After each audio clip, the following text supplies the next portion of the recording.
Wish I've been running this world without you. With no help at all, one way to fall. Living this nightmare all through. Watch now, I'm making without you. Without you. With no help at all, one way to fall. Living this nightmare all through. Watch now, I'm making without you.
Welcome everyone to round 2 of the Simrigs Sprint Series, brought to you by Octane Online Racing. This week we are at Silverstone for Split Blue, with 2 sprint races ahead of us tonight, both 30 minutes each, and a reverse top 10 for the second race. And with me in the box, I've got a maiden victor with COVID, Sean Brimblecombe. Hello. How are you tonight? I'm sick. I'm sick as. But yeah, no, looking forward to 2 hectic races. Sprint races always bring up some exciting action, and definitely looking forward to that reverse top 10 in the second race, as the cars are now heading out for qualifying to get their tyres warmed up. On board here with Grant Begg, first one out of the pits. In the pit, Viper Playmate number 2 entry, with a disgusting HSV badge on the back of that BMW. Your thoughts on that livery, Sean? It wouldn't be a Pit Viper livery if it didn't have some questionable sponsorship choices. It's just all part and parcel with the Pit Viper branding, being the most outrageous car on the grid. Yep, spot on there. Alrighty, so just taking a look through some of these names, we've got some notable car changes this week. A couple of GTRs, driven by Reynolds and Bakita. Looking forward to seeing what kind of times they can pull out of that old boat. So who would your pick be on for pole tonight, Sean? I th- don't. I don't think it's going to be Bakita, because that GTR is a bit of a handful. I don't know if it will have enough beans, even being driven by her, to get through, because it doesn't. We don't have the LFM bop, so it doesn't have its usual haircut of 40 kgs. So we'll see. But I think Mia Rose had such a pace advantage on everybody last round that I think she'd be my pick. Always got to support the Pit Viper teammates, though. I'd love to see Grant Big get that P1 in the first race, but we'll see. Probably Mia Rose would be my guess. Yeah, look, it's going to be hard to go past Mia Rose, but this is also a very strong track for the Ferrari. So, bit of a smoky chance for Tom McDonald or even Scott Blair in those Ferraris, as we see some backing up into the final corner, which is pretty standard for sprint race action. But yeah, half the field is now crossed over the start-finish line to start their qualifying laps, as we jump over to Mia Rose. It's navigating Maggots and Beckett's.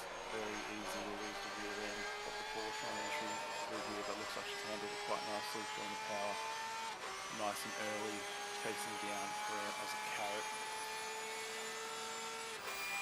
Probably not close enough to get any toe from Grant, right? Yeah, no, definitely not close enough for a bit of a toe, but perhaps on the next lap as she wheels him in into a very little awkward chicane here, and then struggling to get the power down as you're also trying to turn the car at the same time. Coming up into Abby, very fast right-hander, requires a lot of commitment. Use all the track available, a little bit of space left there, take it a bit faster than Mia. And then hard onto the brakes into the arena section. Probably one of the most frustrating sections of the track. Never feel like you get it quite right, but looks like she's done a good job there. And heading down towards Brooklands. This is where the BMW pulls away in those straights, just that great power. Yeah, exactly. That thing just walked away. Looks like Grant's just missed Yeah, that a little bit apex wide. there. A little bit wide again. But the Porsche does get the power down very nice in left field. And she's really just reeled Grant in. She might even have to back off on this lap, on the second lap. First time's come through Mia Rose, a 57.4. That is a rapid outlap. That's pretty good. I'm not sure if she thinks Grant's going to get out of the way, or who knows. She'll be hoping for it. As we see, Philippa Bakita's also crossed the line, just 2/10 behind. Following along with Tom McDonald, he is 9/10 away from Mia Rose. So the top three, as it stands at the moment, Mia Rose, Philippa Bakita, and Joshua Vediger. As we jump on board with Chris Murphy, just navigating that arena section, giving it lots of steering to get that thing around there. Looks pretty loose in that rear end. He's really asking a lot of those rear tyres. He's getting a bit spicy towards the end of the lap with how the Porsche overheats its tyres over the course of qualifying. Into Brooklyn's bit of oversteer on exit, entering Luffield. Yeah, it just looks like he needs to really get into the steering to get it to turn, and then it's oversteering a bit on exit, but got the power down nice and early, using all the track available to you. Looks like that lap was on and out lap, so it wasn't actually on a fly yet. Mattia Biella, hope I'm pronouncing that correctly, has put in a 58.2. Pretty good time for a silver rated driver, currently sitting in P3. So already making a case for a bit of a pole badge next to her name, perhaps. Definitely. I shouldn't be calling for other people's promotions though. Otherwise I might end up getting one of my own. I think there will be one coming your way shortly. Very nicely through that section, half a second up. They've got any more time on exit here. Just Nice, good run. nice onto the power. Looks like it's just holding stable. No, lost a little bit of time on the exit there. Still 4.5 tenths up to Brooklyn's. Very spicy, lots of steering movements going in. Just continued to lose a little bit more time as the lap went on, but still just etching back up to 4.5 tenths. So that should be a good improvement back up to P3. Only 4 tenths off Philippa Bakita, who has actually taken provisional pole away from Wow. Mia Rose. 1/100th of a second. It's very tight at the top. Yeah, I'm not sure if people will be able to get much more pace out of that GTR. That's probably at its limit, but watch her go a little bit quicker. On board with McKellar. Nearly 7 tenths up. This is going to be a great lap. A 57.68. So this field is rapid today. Track is looking very quick. As opting to probably round a bit wide and opting to go back to the pits and grab a new set of tyres. I wonder if the track is evolving, evolving a bit, because we're noticing a lot more times now in that closer region to the two at the top. Yeah, perhaps, or some of the drivers just take a little bit more time to get up to speed. You know, Mia Rose and Philippa Bakita are very capable drivers and can just get out there and bang out a very quick lap. But yeah, it's just so tight between those top two. It's following along with Vediger in that Coca-Cola Zero liveried Porsche. Entering the arena section. Had to straighten the car up as much as he could to get on the brakes. Still made the apex. In that awkward right-hander. Ooh, that Ferrari was in an awkward place there. It is a busy track out there. There's so much space not being utilized. I mean, that's the way in sprint. That's how qualifying works. Everyone goes out at the same time and then holds each other up. It looks like he's going to come up on another Ferrari in the final corner, but shouldn't affect him too much. Not sure whether he's up or down on this lap, but we'll find out once he crosses the line. He's jumped up to P3. What a lap. What a 2 tenths lap. off Pip. 57.560. There's got to be some time on the board there for him to chase on that delta, because there was traffic, there was some dodgy braking zones. There's got to be just a whole boatload of time to get around there in the second try. Yeah, absolutely. As we jump to Joshua Holmes, Mr. Jamwise, coming through onto the F1 main straight, coming up towards Abbey, chasing after that black GTR. That's a good carrot to be following. Big improver, Joshua Holmes. I reckon that Pro-Am badge probably won't be sticking for too much longer. I agree. There's definitely a couple more heavy hitters in the race tonight because they missed the first round, but definitely still think he'll be up there in the top 10, possibly even top 5 with a clean race. That'd be awesome to see. Yeah, this has looked like a very solid lap so far. Coming into the final corner, going it in early, and then just letting the Ferrari rotate on the power. We'll see what the time is once he comes up to the line. So Mia Rose has actually pipped Pip with a 57.157. Very quick time. I think we might be seeing a 56 tonight, maybe. Oh, a minute to go. Yeah, most drivers probably only have one more lap left in them. But Scott Blair up half a second of current time. Haven't seen Scott Blair in sprints for a while now, so this is him just getting warmed back into ACC. This is a great effort.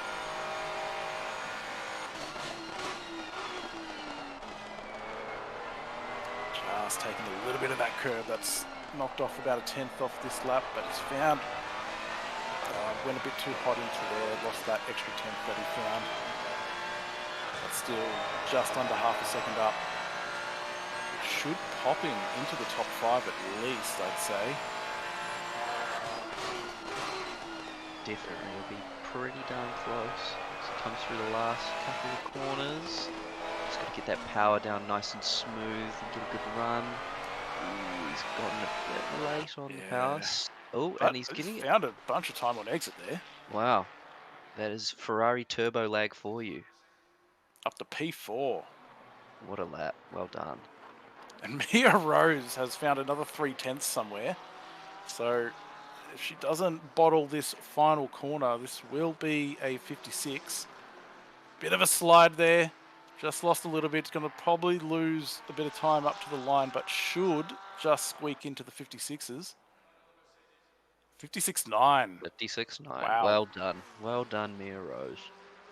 And Pip has decided she's not going any faster. And Scott Blair has invalidated. Biella here up 1/10. This could grab another position. Just losing it under brakes, but should get it back on exit. Does so. They're going a bit too deep, or they maintain that advantage. Lost it on the exit. Just a bit wide there. The little strips probably upset the TC. Gonna be hurting the whole way down the straight. Got any more time in the final 2 corners. This thing's very slidey in the rear. Need to be patient on the throttle. Immediately just snapped as soon as they go full throttle. Doesn't look like they'll improve, so P6 for Biella.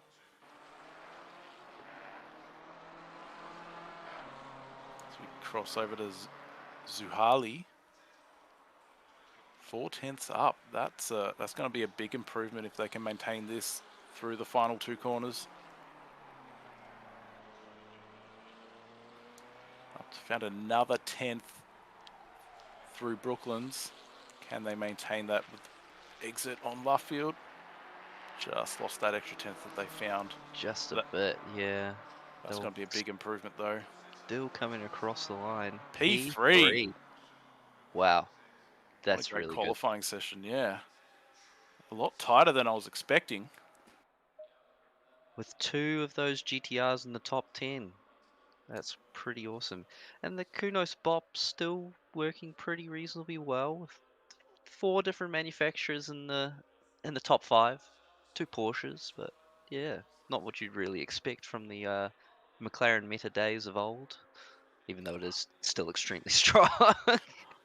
Yeah, exactly. Yeah, no, it looks like those recent updates have worked well. So just running through the qualifying results here. On pole, we've got Mia Rose, followed by Philippa Bakita, Zuhali, Vediga, Blair, McKellar, Biella, McDonald, Bell, and Reynolds rounds out your top 10.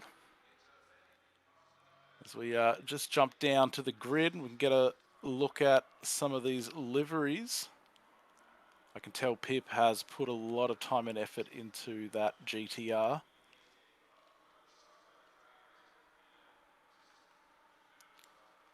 Yeah, well done with that one, Pip. That is a stunning livery. Subtle, just subtle. Very subtle. And that Coca-Cola Zero livery looks very nice. Always a big fan of the Coca-Cola car. That's awesome. This McLaren, that's a nice looking McLaren. Loving that as well. Some good looking liveries and designs here. I don't know about that GTR Ashton Reynolds. That's questionable color combination. Maybe it's just the it's the highlights. I think that gets it for me. Aston Martin Racing GTR.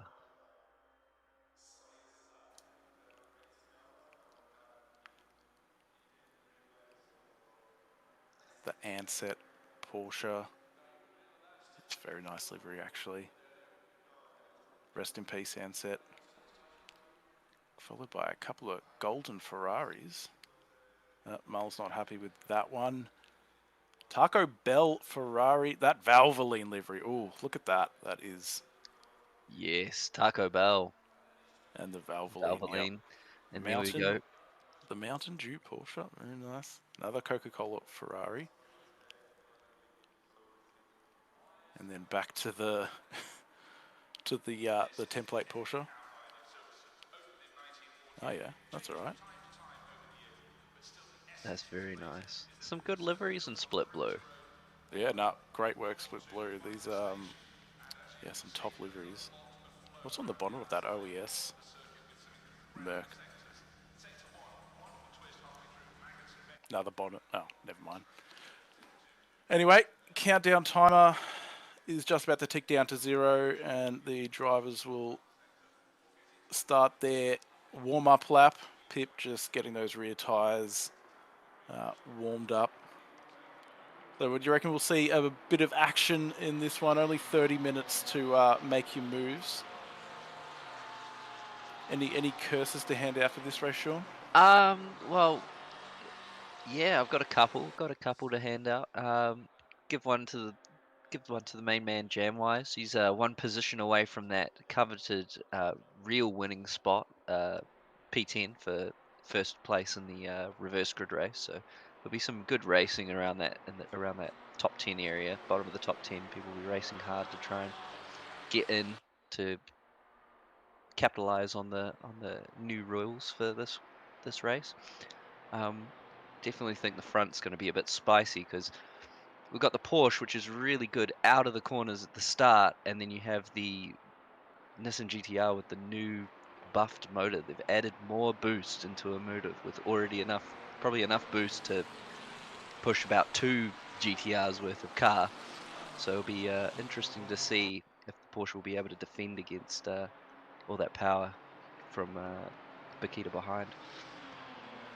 Yeah, I've heard the Nissan isn't that great through Maggots and Beckett, so Mia Rose is going to be doing everything she can to maximise the amount of time she can pull on Pip through there. Otherwise, she's just going to be a sitting duck. But she's also got that BMW there, which is also very strong. So by the time they get down to Stowe, it's going to be pretty spicy. But yeah, I'm glad you brought up that that coveted P10 for reverse grid pole. It's always going to be very spicy at that back of the top 10 and or anywhere around that 10th position. People are going to be fighting very hard.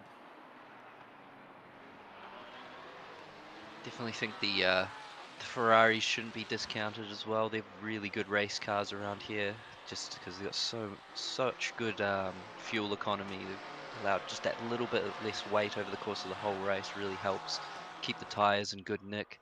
So we'll definitely see them kind of grow into the race, I think, as things go on.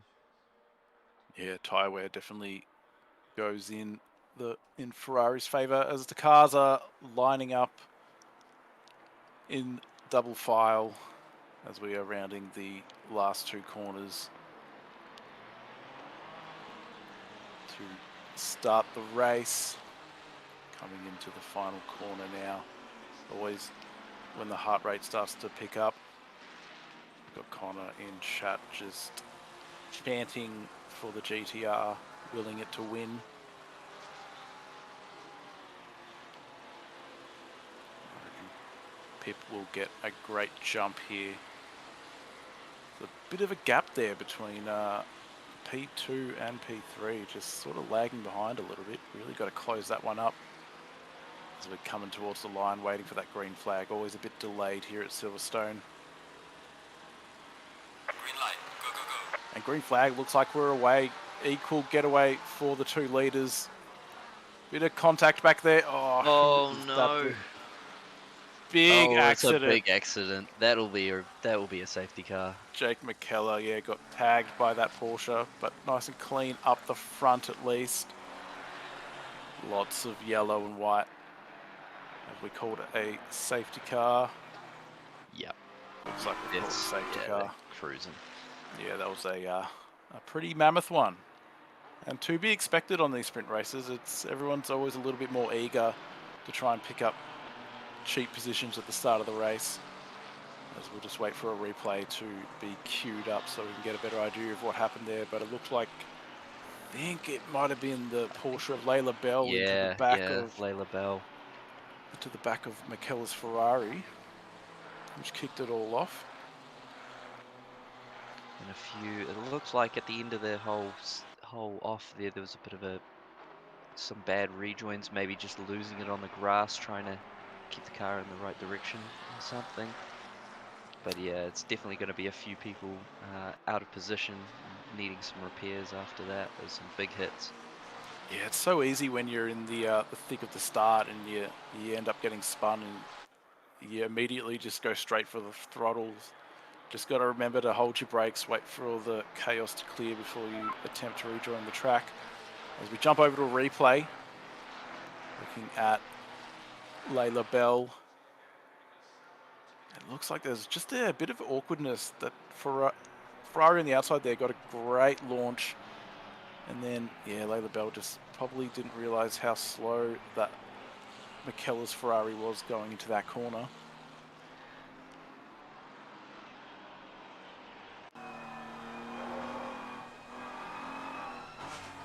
Yes, a very unfortunate start for those involved, and I'm sure there'll be a couple penalties handed out for contact and unsafe rejoins, because it looks like there was a couple cars coming back onto the track afterwards for a bit of secondary contact, which is never good to see. It's really frustrating from all involved.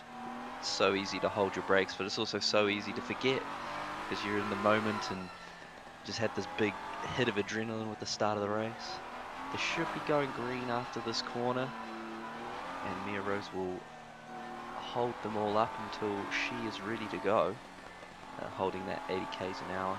She'll be wanting to go as late as possible to give that GTR behind her as little time to catch up, and she's gone. Yep, she's gone the complete opposite to you. Well, yeah, I thought she would have left it a little bit later than that, but she's jumped. She's gotten the jump on Pip. yeah, it looks like she caught Pip napping. Slightly. Yeah, but that GTR just probably reeled her back in almost immediately. As we have a P plater on the grid there. In the BMW. Zuhali following along with Joshua Vediga chasing down that BMW. Looks like a pretty clean restart. Everyone's been able to calm down after the lap one shenanigans. Definitely. Now I've got a question for chat. What would you think would be the best GT3 car for a P plater? of all of those available. I personally think the BMW would be the choice. It's quite a nice car to drive overall. Pretty predictable to drive. Nice to get pace out of. Yeah, what would you call as the best P-plate car? I'd probably say the GTR. It looks like we've got Reynolds there, who's just caught Grant Begg napping a bit there. And yeah, boxed his ears a bit.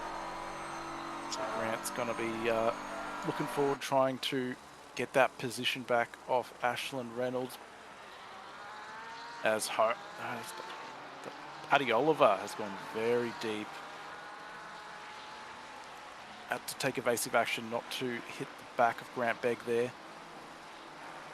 So easy to do coming out of that section of fast corners at full speed, and you're still turning, trying to get over to the racing line. Sometimes it compromises your braking quite a bit. You just fly off the end of the track there. So easy to do. Yeah, exactly. Simon Scanlon here chasing after Chris Murphy all over the back of him as Pip takes the purple lap 58.3 after a restart. Not a bad lap after a restart there. Actually, equal fastest lap between Pip and me there. That is mental. So they've done the exact same lap time. Yeah, we did see that last night as well, I believe. As we could do Magnussen Beckett's on board with the Ferrari. Very stable car through here. See if that Ferrari with its turbo lag can pull on the Porsche down the straight, but looks like everyone's got a nice toe at the moment. So it's sort of just a bit of follow the leader, waiting for the car ahead of you to make a bit of an error. Ferrari's able to go very deep on the brakes, carries a lot of corner entry speed. Surprised we haven't seen much action through here yet. As I say that, the Ferrari of Boxall, I think that was, almost into the back of... Almost into the back of around Scanlon. the outside. That was very nicely driven. Yeah, good awareness there to be able to take advantage of that. Just a bit too close to the Ferrari entering Abbey there. Have to back off a little bit.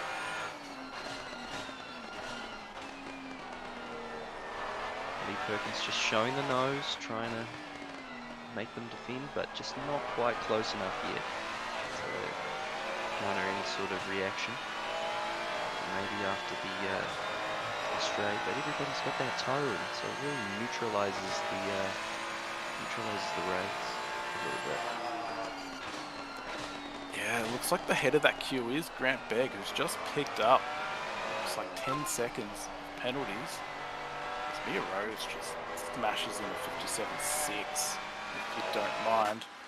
And early pit stop for Ashley Johnston. Probably a good move at this point of the race. Just get out of the traffic, get some clear space, and then go, yeah, pump in some hot laps with no one around you. What was your preferred strategy for this race last night, Sean? I did a different strategy on both races. I think for the first race I ended up going a bit longer, just because you want to stay in the clear area. If you've got like a person in front of you who's not really holding you up and just towing you along nicely, then you can just kind of tuck in and work together.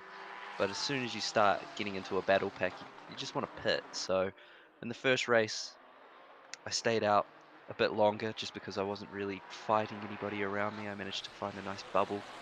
And the second race, I was overheating my brakes and just getting too close to people, so I decided to pit early, which really worked out quite nicely. So it's really I'd say you just want to get out of the battle packs as soon as possible, because it's a big track, a big lap. You can kind of do the same thing as Coda. You can kind of lap by yourself in no man's land in between all groups of cars. Yeah, it's definitely going to be dependent on whether you're feeling like you're being held up. Be right on board with Joshua Vediger. Definitely looks like he's probably being held up, but being in P4 probably wouldn't be opting to pit this early. Just keep the pressure on that BMW ahead and hope that you can get by. Also got Tom McDonald right on Vettiger's rear bumper as well. Just breaking away from that McLaren or Biella as Mia Rose goes even faster.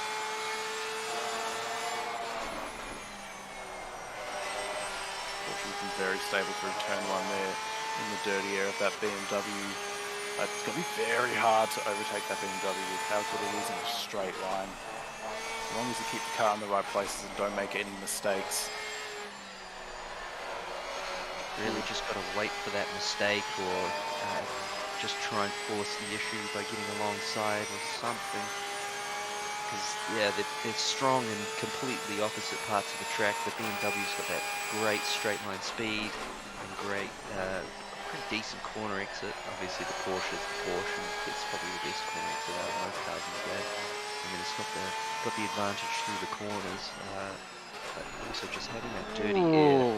Oh my gosh. Is that a Ferrari that completely just missed their braking marker there behind That might have Vettiger? been McDonald. Yeah, that would have been McDonald who just lost sight of the braking marker, stuck up behind another car. Now about to lose another position coming into Abbey. And he do a switch back through Abbey. Nicely done. Not, you don't see that too often. So yeah, well driven by both parties there. Lots of respect there to not cause an accident, but definitely that was a very good scene. I like that. That was aggressive, but not silly. That was very nice. Yeah, good heads up driving. Saw the Ferrari ahead of him was going in a bit hot. Donald just yeah, the over under to be on board with Josh Holmes, who would have been the car to have taken it a little bit too hot. But now he's got a sniff of Tom McDonald, so he's going to try and attach himself to the back of this car. And no, he's going to jump straight into the pits. So complete opposite to what I was thinking. Ooh, that will be a warning. Yeah, that'll be borderline warning for Mia Rose. I mean, if you only take one every 10 minutes, you should be fine. But yeah, don't want to get a bit too greedy with those. Vettiger losing the rear end, well handled there. Didn't actually hurt him too much. Managed to get the car back to the right position for the next apex. But yeah, that BMW just sort of romps away down the straight there. You really need to get such a perfect exit to be able to keep it up with that BMW in a straight line. Just being able to pull so much harder. Obviously, the difference between a 6-cylinder with turbos and with a turbo and a 6-cylinder without. Just different sort of power bands and power delivery. Yep. Yeah, they're naturally aspirated. Just a great response. And yeah, as expected in the slower stuff, just getting closer to the rear bumper of that BMW. Just nowhere to go, unfortunately. Especially when you're in the dirty air going through Abbey. Gonna lose a little bit of time. And just seeing in the chat, looks like that downtime has actually resulted in an ACC update as Vettiger sends it up the inside. And it looks like, yeah, Zuhali just wasn't expecting it. He ends up sort of just running a bit wide. Vettiger definitely left the space, so that was a clean move. It's always a difficult move there. But Zuhali going very defensive into Brooklands to not lose another spot to Biella behind. And then Blair's joined the action as well. I think that was probably a make or break move for Vettiger's race because he was obviously being held up. I think he might have pit this lap if he didn't get that move down. He probably said it to himself in his head, I'm going to send it, I'm going to get past, or I'm going to pit. Yeah, very made it past. Very authoritative move there. Just put the car there, and yeah, there's just not really much Zuhali could have done, otherwise there would have been contact. So now he has Biella to deal with, and Scott Blair, who's had a great run through Maggots and Beckett's. As this Ferrari against the McLaren. Still pulling. He's going to be close enough to have a dive. He's having a look. He's cracked the door open. They'll go side by side. into the Vale chicane. Just so much later on the brakes. Yeah. Wow, great move from Scott Blair there. Yeah, when Nice you're on to the get outside there, you P6. can sort of just brake that little bit later without worrying about running wide and hitting the car on your inside. So yeah, very good quality move there by Blair. As now McDonald has Grant Begg to think about. No, Biella, Biella. have you got COVID or have I got COVID? I feel like I've got COVID tonight. But Collective brain fog in the commentary box this evening. yes, Tom McDonald all over the back of Biella here. Having a look. No space left, so just going to have to tuck in behind. Coming into left field. Do you remember that McLaren being very spicy? Oh, they both opt to go in together. So it's going to be a race in pit lane. Interesting choice.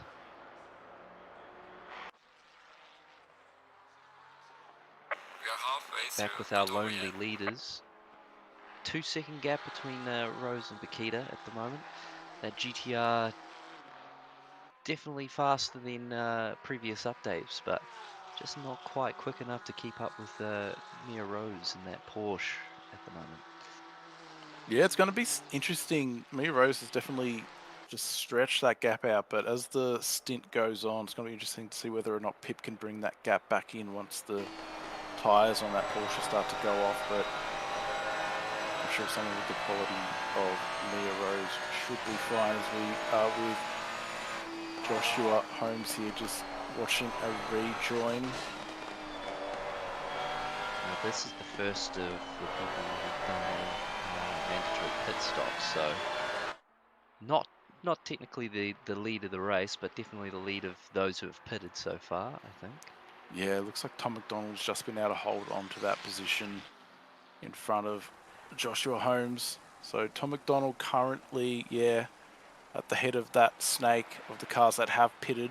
It's a bit more than I was expecting to have taken that that hit this early in the race. Are at risk of graining the tyres once you come out of that pit box, once they've already been heated up. Also Biella with a stop-go 30 for what I would assume is speeding in the pit lane. Not only has McDonald jumped him in the pits, but also he's been done for speeding. The little policeman at the somewhere at the point along the pit straight has decided he's been naughty and yeah, slapped him with the biggest stick that he has available, which is quite unfortunate for his race. Yeah, must have watched Ethan Cale last night as we jump on board with Steve Lewis in a bit of a Ferrari battle pack here. Looks like we've got 5 Ferraris in a line. All the same class as well. Pro-Am Ferrari Championship in the middle of our race.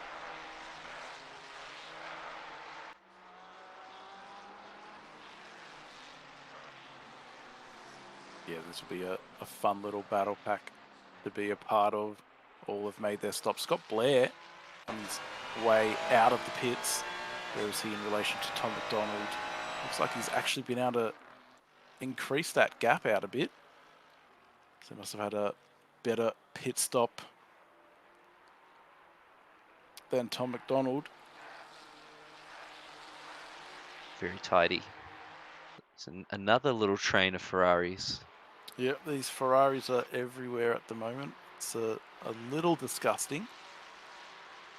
It's just a nice car to drive. To be fair, it is a nice car to pick up and drive. It's not too aggressive. You can make it pretty squirrely if you want to, but it doesn't get all of its pace out of it by having one of these crazy pointy oversteer setups. It just likes to be nice and stable and kind of make it to your liking with a bit of steering ratio tweaks or what have you.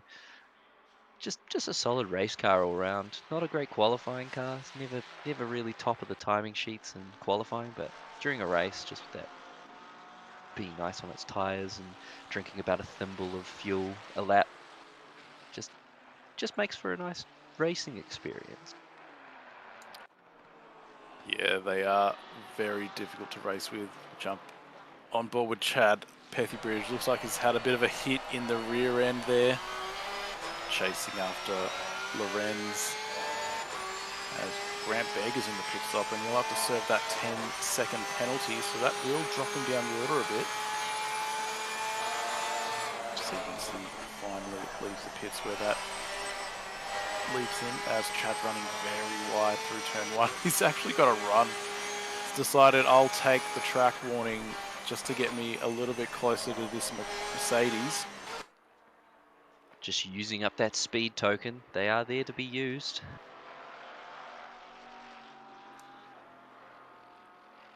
Sean, what's a pack of Ferraris called?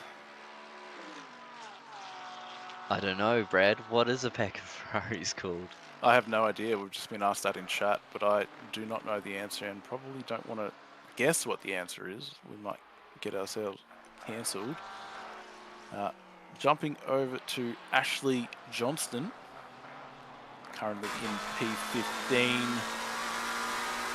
Second of the Silver Drivers who have completed their pit stop, chasing up to Chris Murphy in that Porsche. I'm sure the tyres on these cars are actually feeling quite average after completing that pit stop. As case in point, right there. As just noticing, as chat has pointed out, the clouds are rolling in, so potential rain for race number 2. Maybe. Connor Hine trying. Oh, that is a big turn, a big corner. Oh my gosh. Like and they've come together. It's just a series of awkward moments going on there. Had to avoid the spinning Lee Perkins, and then just didn't realize he had a Porsche on the outside of him, and a bit of contact, unfortunately. But everyone just moves on, keeps racing. Definitely too many things going on at once. Just hard to keep track of absolutely everything all at once.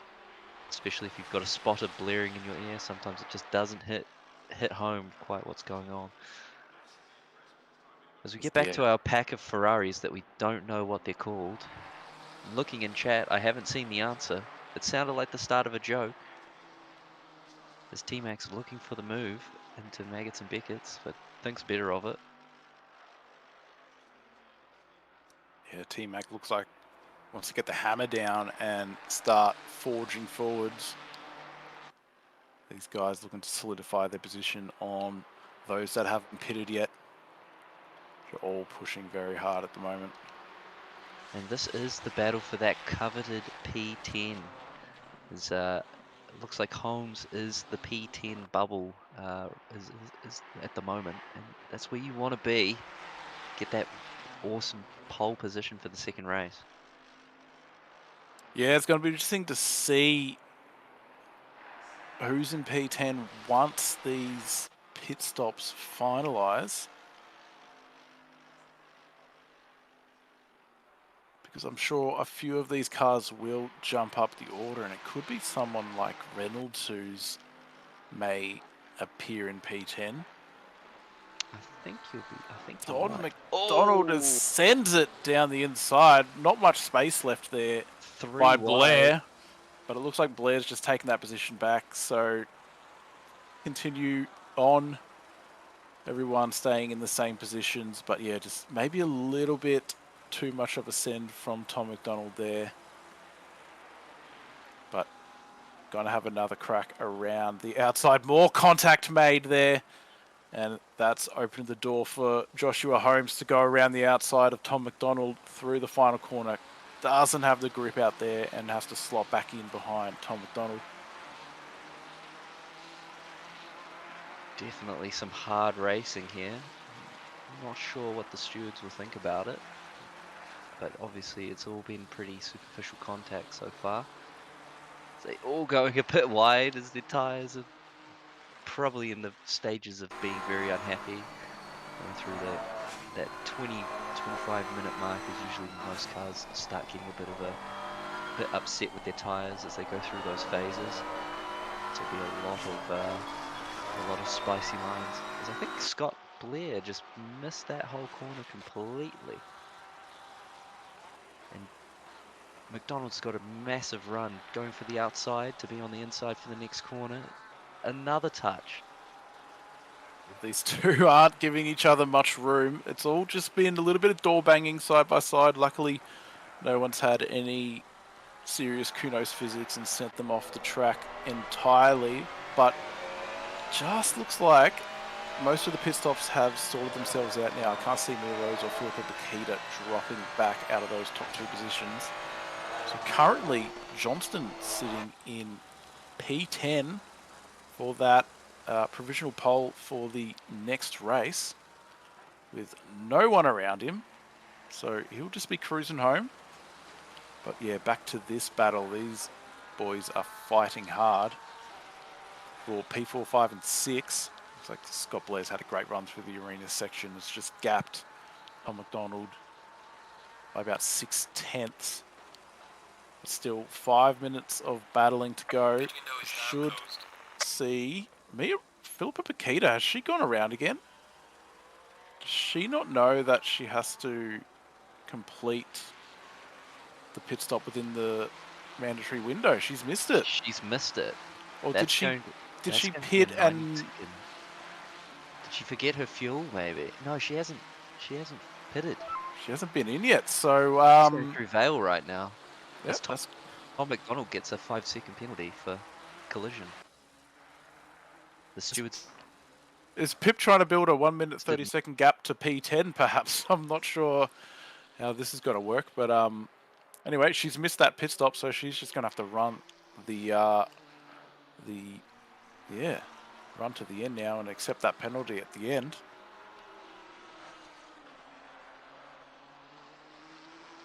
Maybe there was some mind games, thinking do what they don't sort of thing with the pit stop strategy. And Mia Rose has come in and she's gone, okay, I can last another lap, even though the timer is pretty much out of time.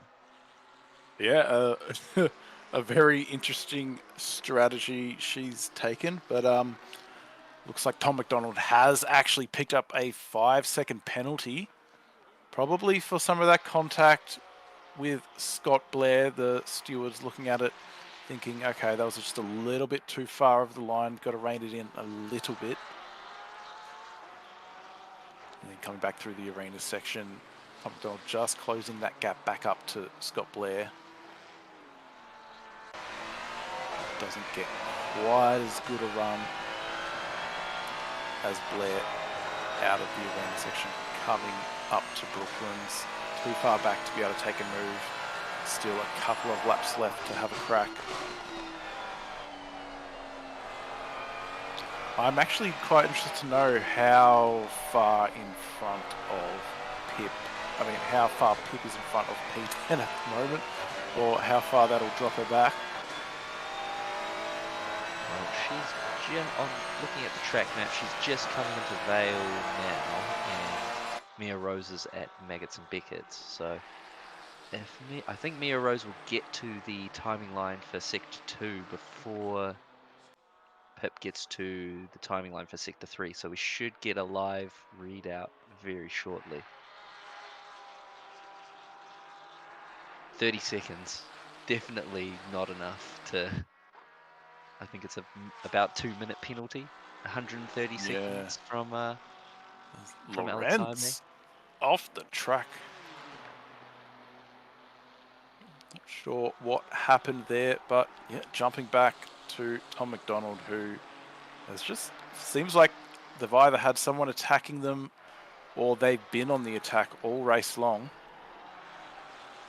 But yeah, Firelord just clarifying it's either 130 seconds or a 2-minute penalty, which basically will put her to the back of the field, and she will need to qualify for the next race.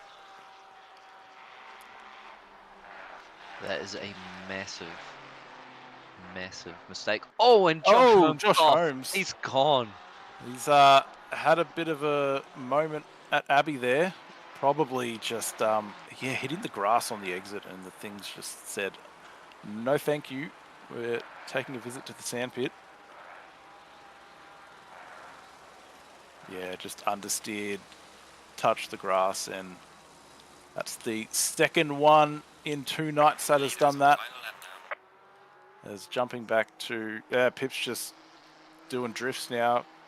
She's realised she's made that error. As Lee Perkins battling with the 600 Ferrari of Neil Wood. Side by side out of the arena section. Will he go for a late move? No. Lee Perkins has broke very late and defended that nicely, even though there wasn't too much of a challenge there. We've got one more lap to go, I think. Yeah, Pip's just going through Abby now. She is in full drift spec mode. She's realised the blunder she's made. She's just out there having fun now. Let's see if she gets the power down. Oh, come on, you can do better than that, Pip. There we go. That's a proper skyline drift. Just giving us some entertainment for the remainder of this race. Someone should have given her the Lucas Burr's Need for Speed Underground livery with how she's driving right now.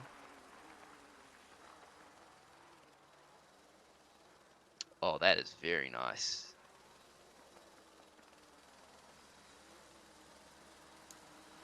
Also very nice, as she definitely wouldn't have made that setup for drifting, but is making it work. But we'll jump back to our real race 1 winner, Mia Rose, as she comes through the second to last corner to take what is a pretty commanding victory now that Pip is out of the equation.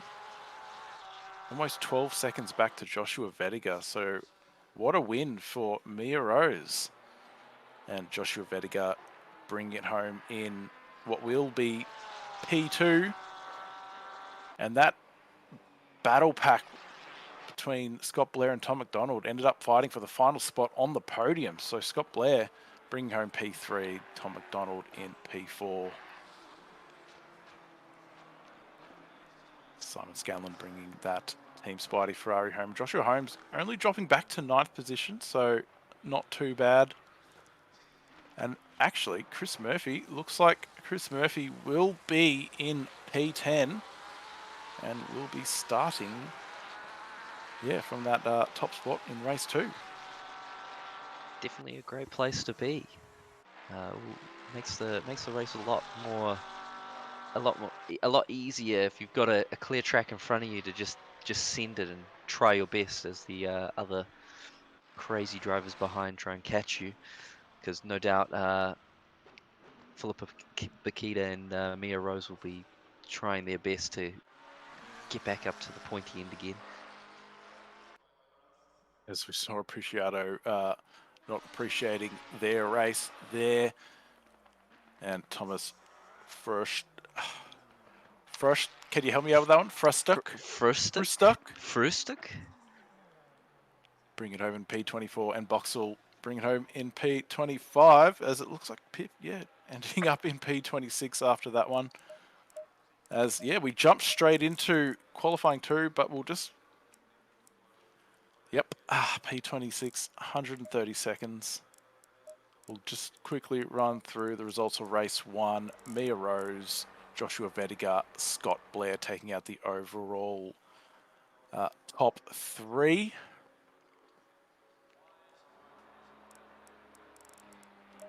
Green light. Go, go, go. And yeah, jumping over to qualifying 2. So everyone from 11th place down will participate in this qualifying session. And then, yeah, as we will reverse the top 10 from the previous race. So, yeah, who's your pick for this qualifying session? I'm sure Philippa Bakita will most likely take it out, but do we have a smoky in this session to challenge her at least. I think Grant Begg will be giving it his all. He was definitely involved in a bit of incidents in the first race, so definitely finished outside of where he usually stays. But yeah, Pip is going to be a bit unbeatable, especially since she's able to get so much pace out of that GTR. Um, I'd be surprised if she didn't get pole position in this one. Yeah, I mean, after missing that hit window, anything is possible. But yeah, no, look, you sort of can't really go past her to take out this one. But there are some other very fast drivers in this session. Layla Bell is out there qualifying. McKellar. So there are some, yeah, still some quick drivers out there to lay some times down. Definitely, Biella had a good showing as well in the first qualifying. Obviously, just put out of position because of that speeding penalty. Yes, of course. Yeah, just coming around to start their first flying lap. A real short, sharp qualifying session here, so drivers will probably fuel up for just the one run. We're right on board with Pip for her first flying lap. That GTR looking quite docile through turn one. Not much steering work going into it. See how she takes Max Beckers using all of the grass, all the track available. Bit conservative through the second apex there, but we'll let that one slide. Coming down the hanger straight, this is where the GTR will really be able to flex its legs, flex its muscles, sorry. Surprisingly using the TC on this one. A lot of the cars we've seen Pip drive recently have all been 0 TC setups in the Porsche and Lamborghini. Surprised there's not a 0 TC setup for the GTR as well. Yeah, look, I think that's more just a mid-engine thing that you can get away with. I'm not sure the GTR would have quite enough weight over those rear wheels to handle the extreme amount of power the GTR puts out. But yeah, looking like a very solid lap, as you would expect, hitting all the apexes, using all the track available. Just so far a pretty faultless lap, I'd have to admit. Just doesn't look like a GTR lap. It's just too calm. Too calm. Yeah, look, if you contrasted this against a GTR lap by Lucas Burrs, they are two completely different ways of going at driving this car. Pip's very smooth, barely ever any opposite lock going on, whereas a Lucas Burrs lap is just balls to the wall. Pip comes over the line for a 57.4 on a first lap. Just 1.5 seconds quicker than we've jumped away from who that was. I think it was Pat Oliver, or was it Grant Begg? Anyway, jumping over to Mattia Biella in the McLaren. Had a great outing in qualifying one. So it'll be interesting to see what kind of time they can extract from this McLaren the second time round. So it's a bit of a mental game as well. You know that you've done a decent time on a cooler track. You know you can get a pretty similar lap time on the second time round, and also with all that practice, the car feels pretty not exactly like a qualifying car, but you can almost run a qualifying setup for these shorter races. But depending on how crazy your qualifying setup is, I guess. But get quite nicely in the groove for second qualifying if you don't make that top 10. Yeah, exactly. All the drivers will be in great rhythm by this point. As Biella coming up to the timing line to set their first lap. So 0.7 away from Philippa Bakita, but that would be for P12 at this point. As we jump back over to Philip Bakita coming into the second to last corner, looking very smooth.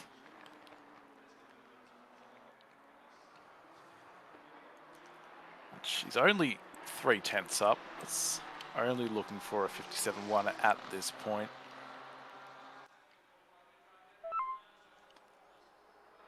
What a lap time in the GTR. As we come over to Piper, that was someone we didn't really see much in race one. Didn't really see that Bentley in race one. Must have had a pretty wonder, quiet yeah. one. Unless Yeah, they weren't actually there for race one. But yeah, that's what I was about to say. I don't think Benjamin Piper was there. He would have been in that P10 around that prime qualifying position fight, and yeah, exactly. So let's go with Piper wasn't actually there in race one. So having a crack at qualifying here in the Bentley. You can see Rashmat last night wheeling that Bentley around. It did look pretty handy. Obviously not the fastest car, but looked pretty drivable around here, as Piper absolutely loves wheeling this Bentley around. A little bit of oversteer on the exit of the first section of the arena, but nice. Gets the power down nicely for the back straight.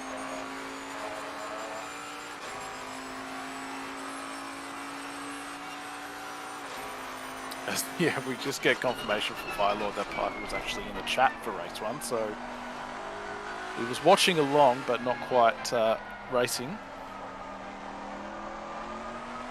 everybody knows that all the real marbles are handed out in the second race. That's the race that matters the most. Oh, really, Sean? Yeah. In all seriousness, though, these reverse grid races are absolutely amazing. I think it brings such a nice bit of variety, not only for viewers watching at home, but also for the races themselves. Just kind of getting a bit of a different experience, having some of those more lower top 10 drivers getting a chance to lead a race and things like that. It just makes things a bit more interesting, and I guess, yeah, I hope it's more exciting for the people at home watching as well. Obviously breathing a few safety cars last night. Yeah, look, I guess it depends on which end of the top 10 you're starting from, but giving an opportunity for drivers who may not necessarily find themselves up the top of that, at the sharp end of the field on pace alone, gives them a great opportunity to be able to snag a race win. As yeah, it looks like we've just come to the end of qualifying. Piper looks like they've actually crossed the line after they've run out of time, so probably just getting a bit of practice in before the race starts. As yeah, qualifying's come to an end. Looks like we had Philippa Bakita taking out that 11th spot, with Layla Bell sneaking in there towards the end. Will take P12. Biella will be P13. And Vediga P14. So yeah, look, the names you'd expect up there, taking up the topper spots. So yeah, our starting grid for the next race will be Chris Murphy on pole, Ashley Johnston alongside with Joshua Holmes, Scanlon, and McDonald, rounding out the top 5. And the late start will be even later because I think the start sequence goes off the pole qualified driver, so it'll be even further down that that start straight.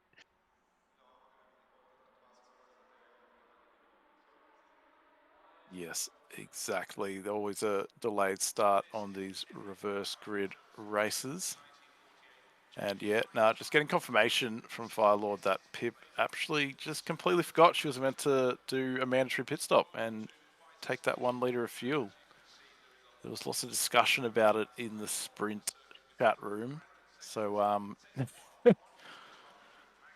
Whether she actually forgot or is just using that as an excuse, I'm sure we'll find out after the race. But yeah, Pip almost would have been close enough to nearly match Mia Rose in that first session had she done that 57-1. So yeah, lots of drivers in the 57s in split blue tonight. So we're just 60 seconds away from getting the grid sorted out. A little bit of musical cars to start off the race.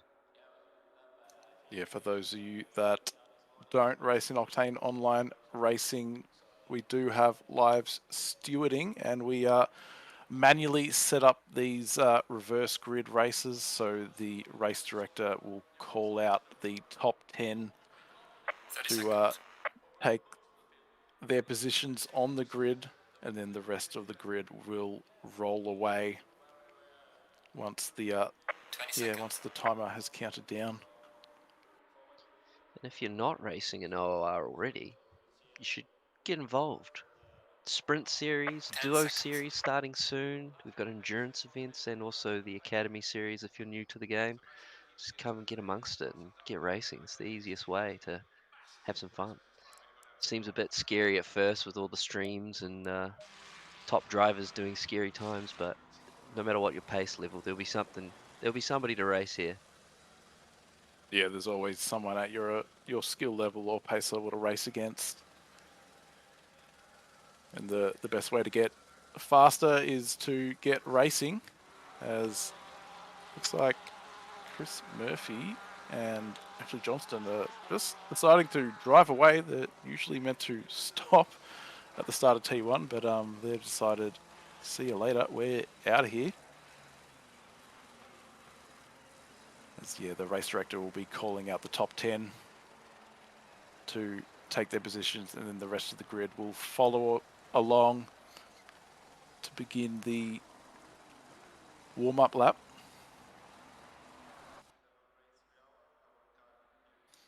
As yeah, just a shout out for the stewarding team as well. Always looking for more stewards, so if you want to get involved in that, just give a shout out to Firelord or Mull to get involved in stewarding. Definitely good fun. Looking at people do silly things, depending on the race, for about an hour. It's always pretty enjoyable.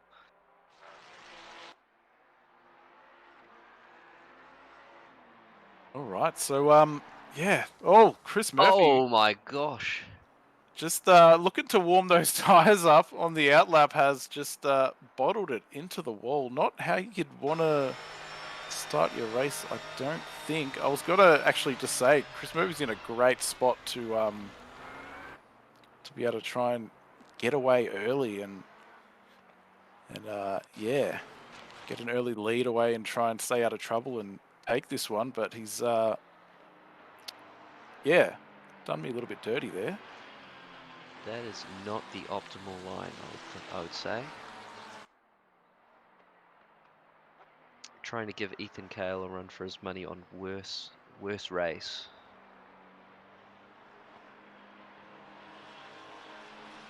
Yeah, hopefully not too much damage on the front of that Porsche, but yeah, maybe lacking a little bit of front end downforce.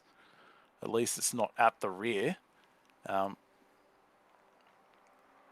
But anyway, we'll move on. Who would your pick for this race be? Do you reckon Mia Rose can fight her way through to the front, or is someone else within the top 10 going to be able to hold off those fast runners, Mia Rose and Philippa Paquita?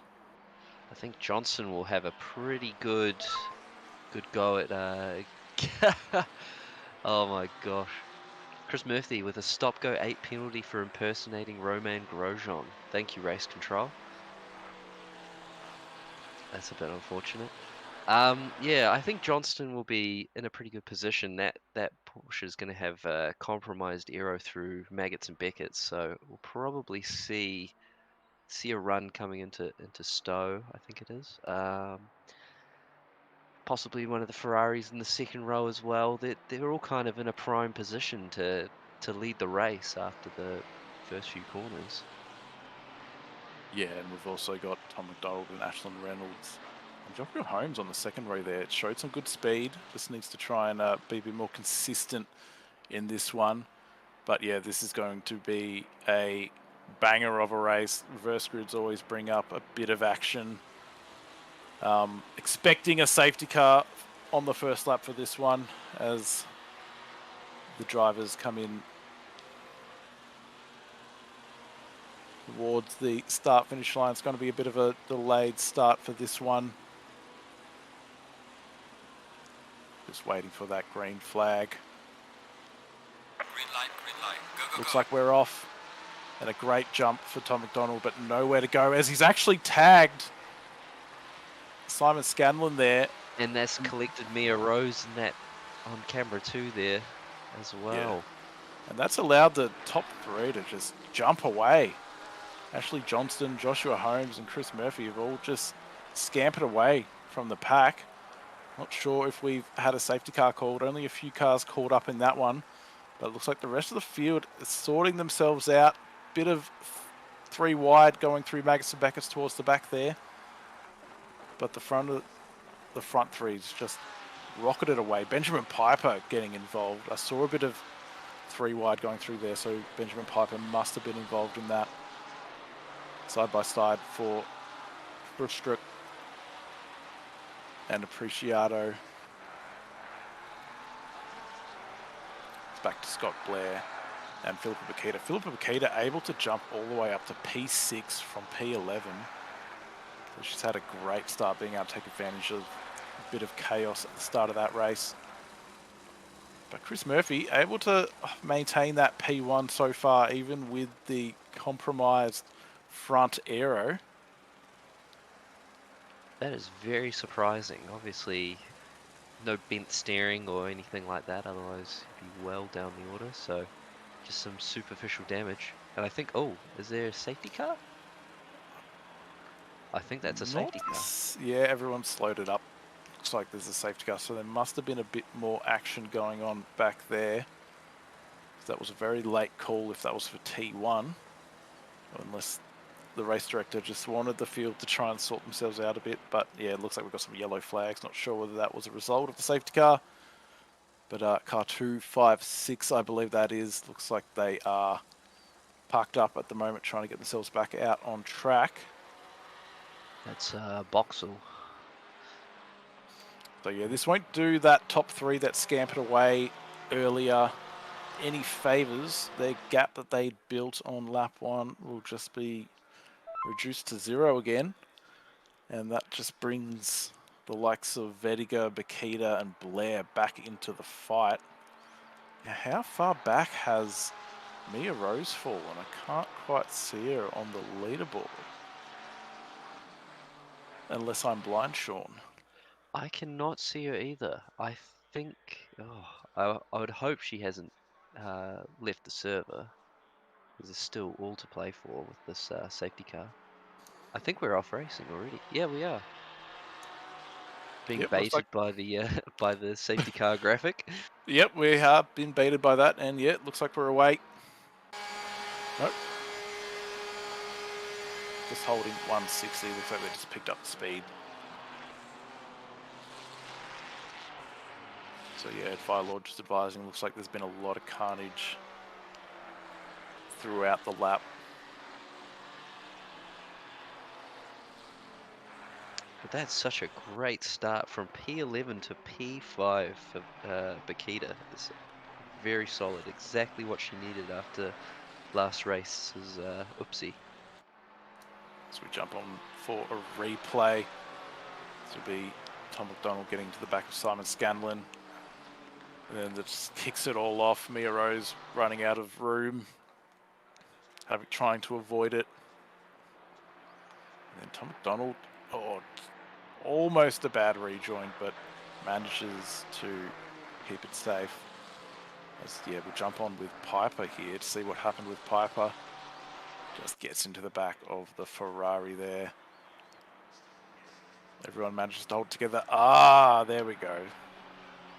So was that Tom McDonald again getting involved? Just a bit of side by side, and then that yellow Ferrari ends up spinning Benjamin Piper. Definitely not the race start you want in the reverse grid. That is what happens, I guess, when you're around people that you don't usually race. It can be a bit unexpected, I guess. The different speeds of different drivers. Yep. So slowing up a lot down the back yeah, straight. it tends to happen when the leader drops back to hold 80. It creates a bit of a concertina all the way back through the field, and you can easily get caught out by that. As Chris Murphy has control of the field now, getting ready for the restart. And go any time after the final corner. Will he hold them, or will he just get on with it?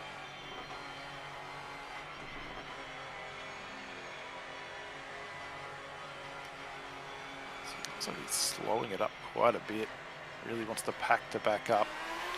And he's off. But Race Johnson restart. was ready for it. He's reacted pretty well. Yeah, but Porsche's able to get away very quickly. Vediga having a look up the inside of Joshua Holmes, but not enough space to do it. Not much of a braking zone for turn one to get up the inside. But now Chris Murphy will be under all sorts of pressure.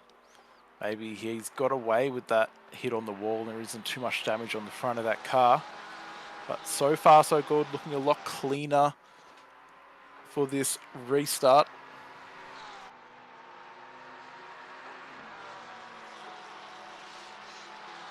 Definitely some quick names behind the top three with Vediga, Bakita, and Blair all chasing them down.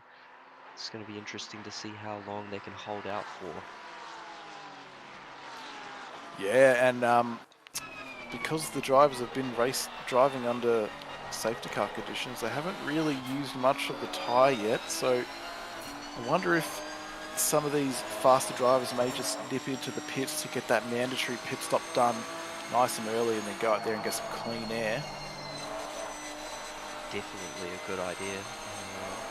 Just get out of the battle pack, give yourself some clean air, do as fast a lap you can. Oh, side by side there, Johnston and Chris Murphy. Looks like a little bit of contact, and Johnston has taken that P1 position. Joshua Holmes bundled off track there. He's going to lose a lot of positions from that Yeah. as well. That is Lost a unfortunate. bunch of spots there. It's going to lose another to Biella. As we see Scott Blair and Layla Bell going side by side through Brooklands, able to sort themselves out through Luffield. Scott Blair is able to hold on to that position. As we see, yeah, a couple of drivers deciding, no, let's get out of this madness and take this pit stop now. As Ashley Johnston has now taken the lead of this race, with Vediga chasing behind. And Philippa Bakita now up into P3. Granted, we haven't had a lot of racing laps with the safety car, but that is a really good race start from Bakita to be up into those podium positions so quickly. Yeah, just able to read what's going on in front of her and avoid a lot of the carnage. Jump on board with Ashlyn Reynolds, currently in P7, chasing down Joshua Holmes, who just had his ears boxed at the arena section there. There was a little bit of contact back there, so not sure whether we can get a replay of what happened with the leaders a bit later on. Ashlyn Reynolds ranging in. That Nissan would look very intimidating in your rear view mirror. The mighty Godzilla.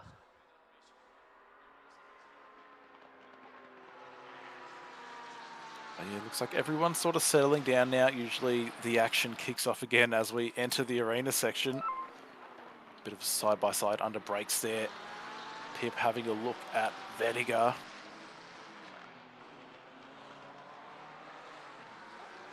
Tom McDonald getting another penalty, 15-second penalty for the contact on lap 1. Another couple of points on the old license. Yeah, just not having a great round at the moment. And Pip just having another look in the background there. Trying to just get herself up to P1 as quickly as possible. Looks like she's done it. She's gone past Vediger. Past Vediger. Layla Bell now on the back of Vediger.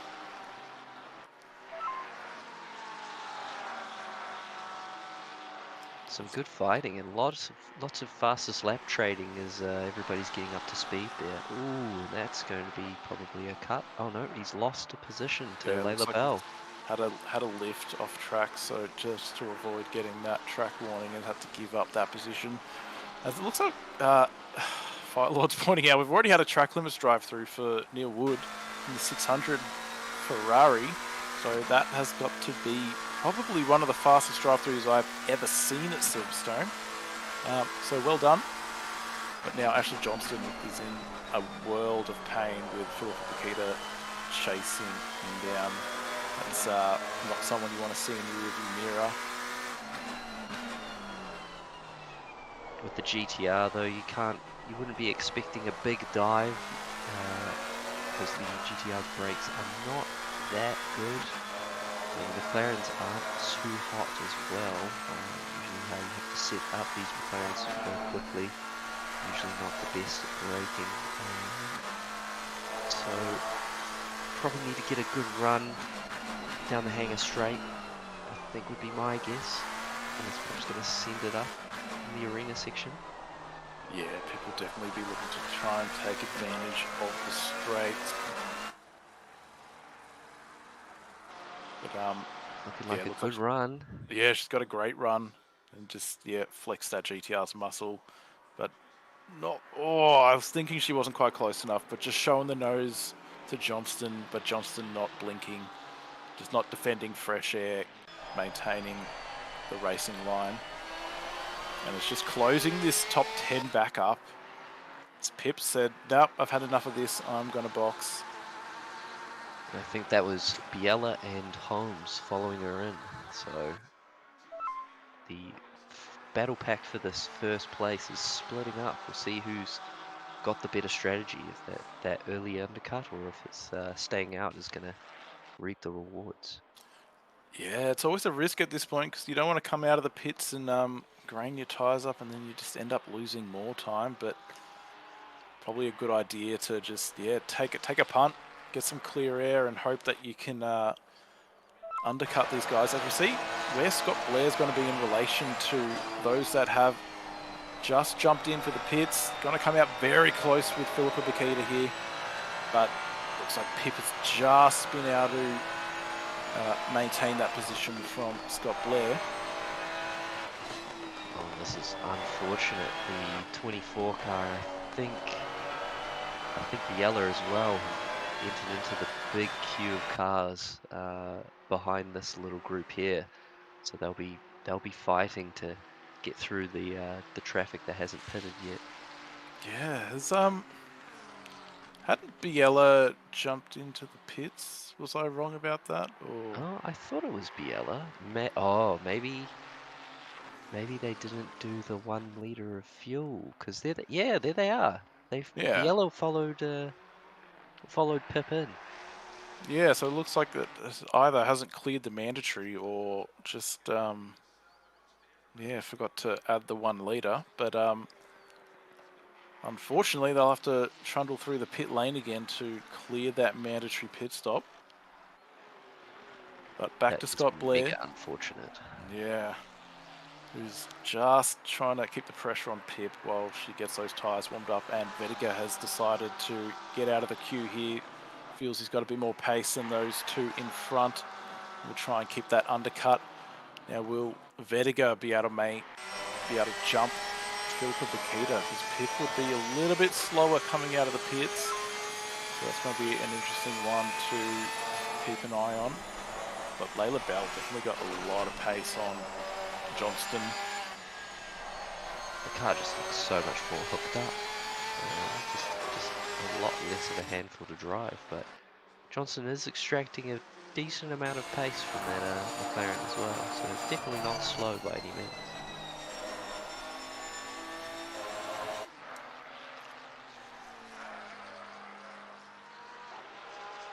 Yeah, wow. Vedica has lost a lot of time to Bakita there. I'm not sure what that would have been. Either Vedica accidentally changed tires, or he's missed his pit box by quite some margin. But yeah, he's jumping back to Layla Bell, still attacking Ashley Johnston. Almost probably wanting to jump into the pits at this point if you can't get a move done soon. Yeah, definitely. The Johnson seems to be a little bit of a cork in the bottle, but also when you're leading the race, you Behind don't the really want halfway to mark, still a long way to pit go. because, for all intents and purposes, you could be on the best strategy. You know, you've got that clear air in front of you. You could do the best laps you're able to do. Nobody in your way.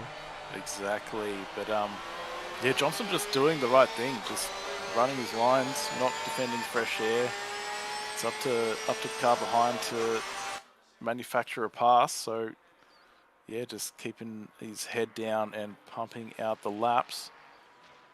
But yeah, back to Philippa Bakita, just stretching her legs away from Blair. So she's managed to get those tyres warmed up. Josh Holmes has lost a fair amount of time to Biella as well. They came in basically touching each other, and there's such a big gap. There's obviously been some mistake in the pits there for him. Yeah, it looks like probably missed the pit box. Mia Rose back in P25, completed her first mandatory. Bit of damage on the front of that car there. And back to the leading two, still having a battle. Here we go, replay. It's in from a bit earlier in the race for the P1. As Johnston just sends it up the inside. Wonder how the stewards will look at that one. That was quite a dive from far back. And then, yeah, Murphy just bundling Holmes wide on the exit. And that's when he just ends up sort of bleeding positions. Definitely one of the worst places on the track to have a bit of contact and get a bad exit, because you're just hurting the whole way down that straight. Yeah, unfortunate positioning. And yeah, Firelord in chat just confirming that cars 689, which would be Biella, and 76 Chad Pethybridge, they've confirmed that they have completed that mandatory pit stop, but it's just not clearing. So that has been known to be a bit of a bug for this. So not sure whether that would have been communicated with them over by the race director to ensure they don't jump back into the pits. But yeah, it looks like they've actually just been able to confirm, and will probably have that penalty deleted post-race, as Layla Bell jumps into the pits, has had enough of having Johnston in front of her. So she's going to try and get that undercut done. Oh, had to roll forwards. Not an ideal pit entry. This is, see where she pops out in relation to those that have completed their pit stops so far.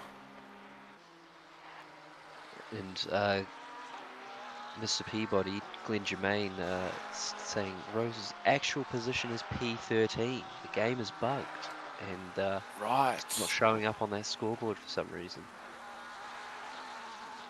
Okay, so just experiencing a few Kunos issues here. But yeah, looks like Bell has come out behind Biella.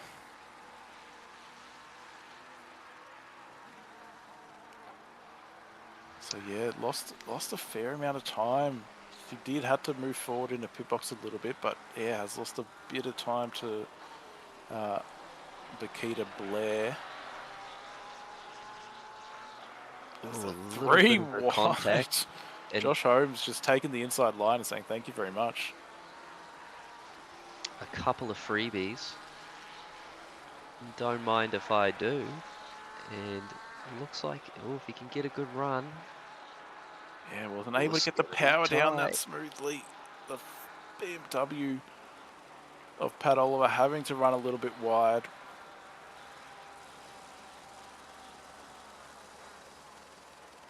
Oh, and there's going to be a move on here. Defending the inside, smart move. Oh, nicely under braking to get alongside for the second corner. Wow, Holmes being able to just ride around the outside to get the inside for the next corner. Now it's going to be a drag race down to Brooklands. Looks like Holmes has been able to... Whoa, that is very close. Pat Oliver just moving it across just to keep Holmes awake. But Chad just sending it down the inside. Was that of the Ferrari Vettiger there, just Yep. taking that position? Yep, just saying, all right, I'm going to do it, and just sending it. It's a very nice move from the Mountain Dew Porsche. So Chad, oh, I was just giving him a wrap, and he has gone very wide at T1. But it's only a 30-minute race. You can use up some of your speed tokens as we jump on board with Simon Scanlon, chasing after Lee Perkins in the 33 Ferrari. Shouldn't be seeing much tyre wear from everyone on the grid since they've had so long behind that safety car to just, just bring that total race time down. So should see a lot firmer racing all the way to the finish, and not as much squirrely, slidey action as before.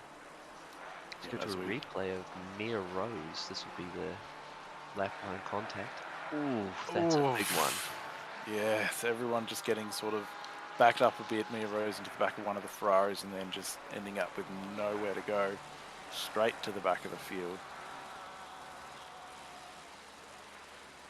It's a shame we can't see where she is on the driver tracker, because wherever she's managed to pull herself up to is a mighty good recovery drive.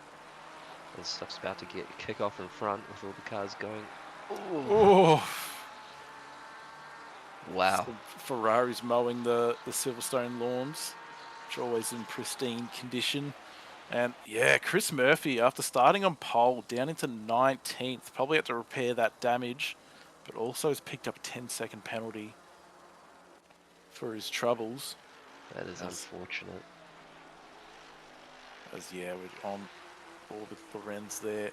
Back to Bakita, who should be in the lead once she comes through or leading the drivers that have completed the pit stop. Once the timing has updated, Vettiger here all over the back of Bell for the Porsche Cup.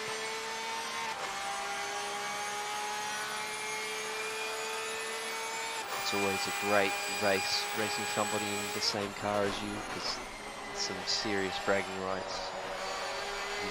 Not only did you beat someone, but you beat them in the same car. There's none of this bop talk, it's just pure driver on driver. There's always going to be Bob talk in regards to ACC. It's unavoidable, unfortunately.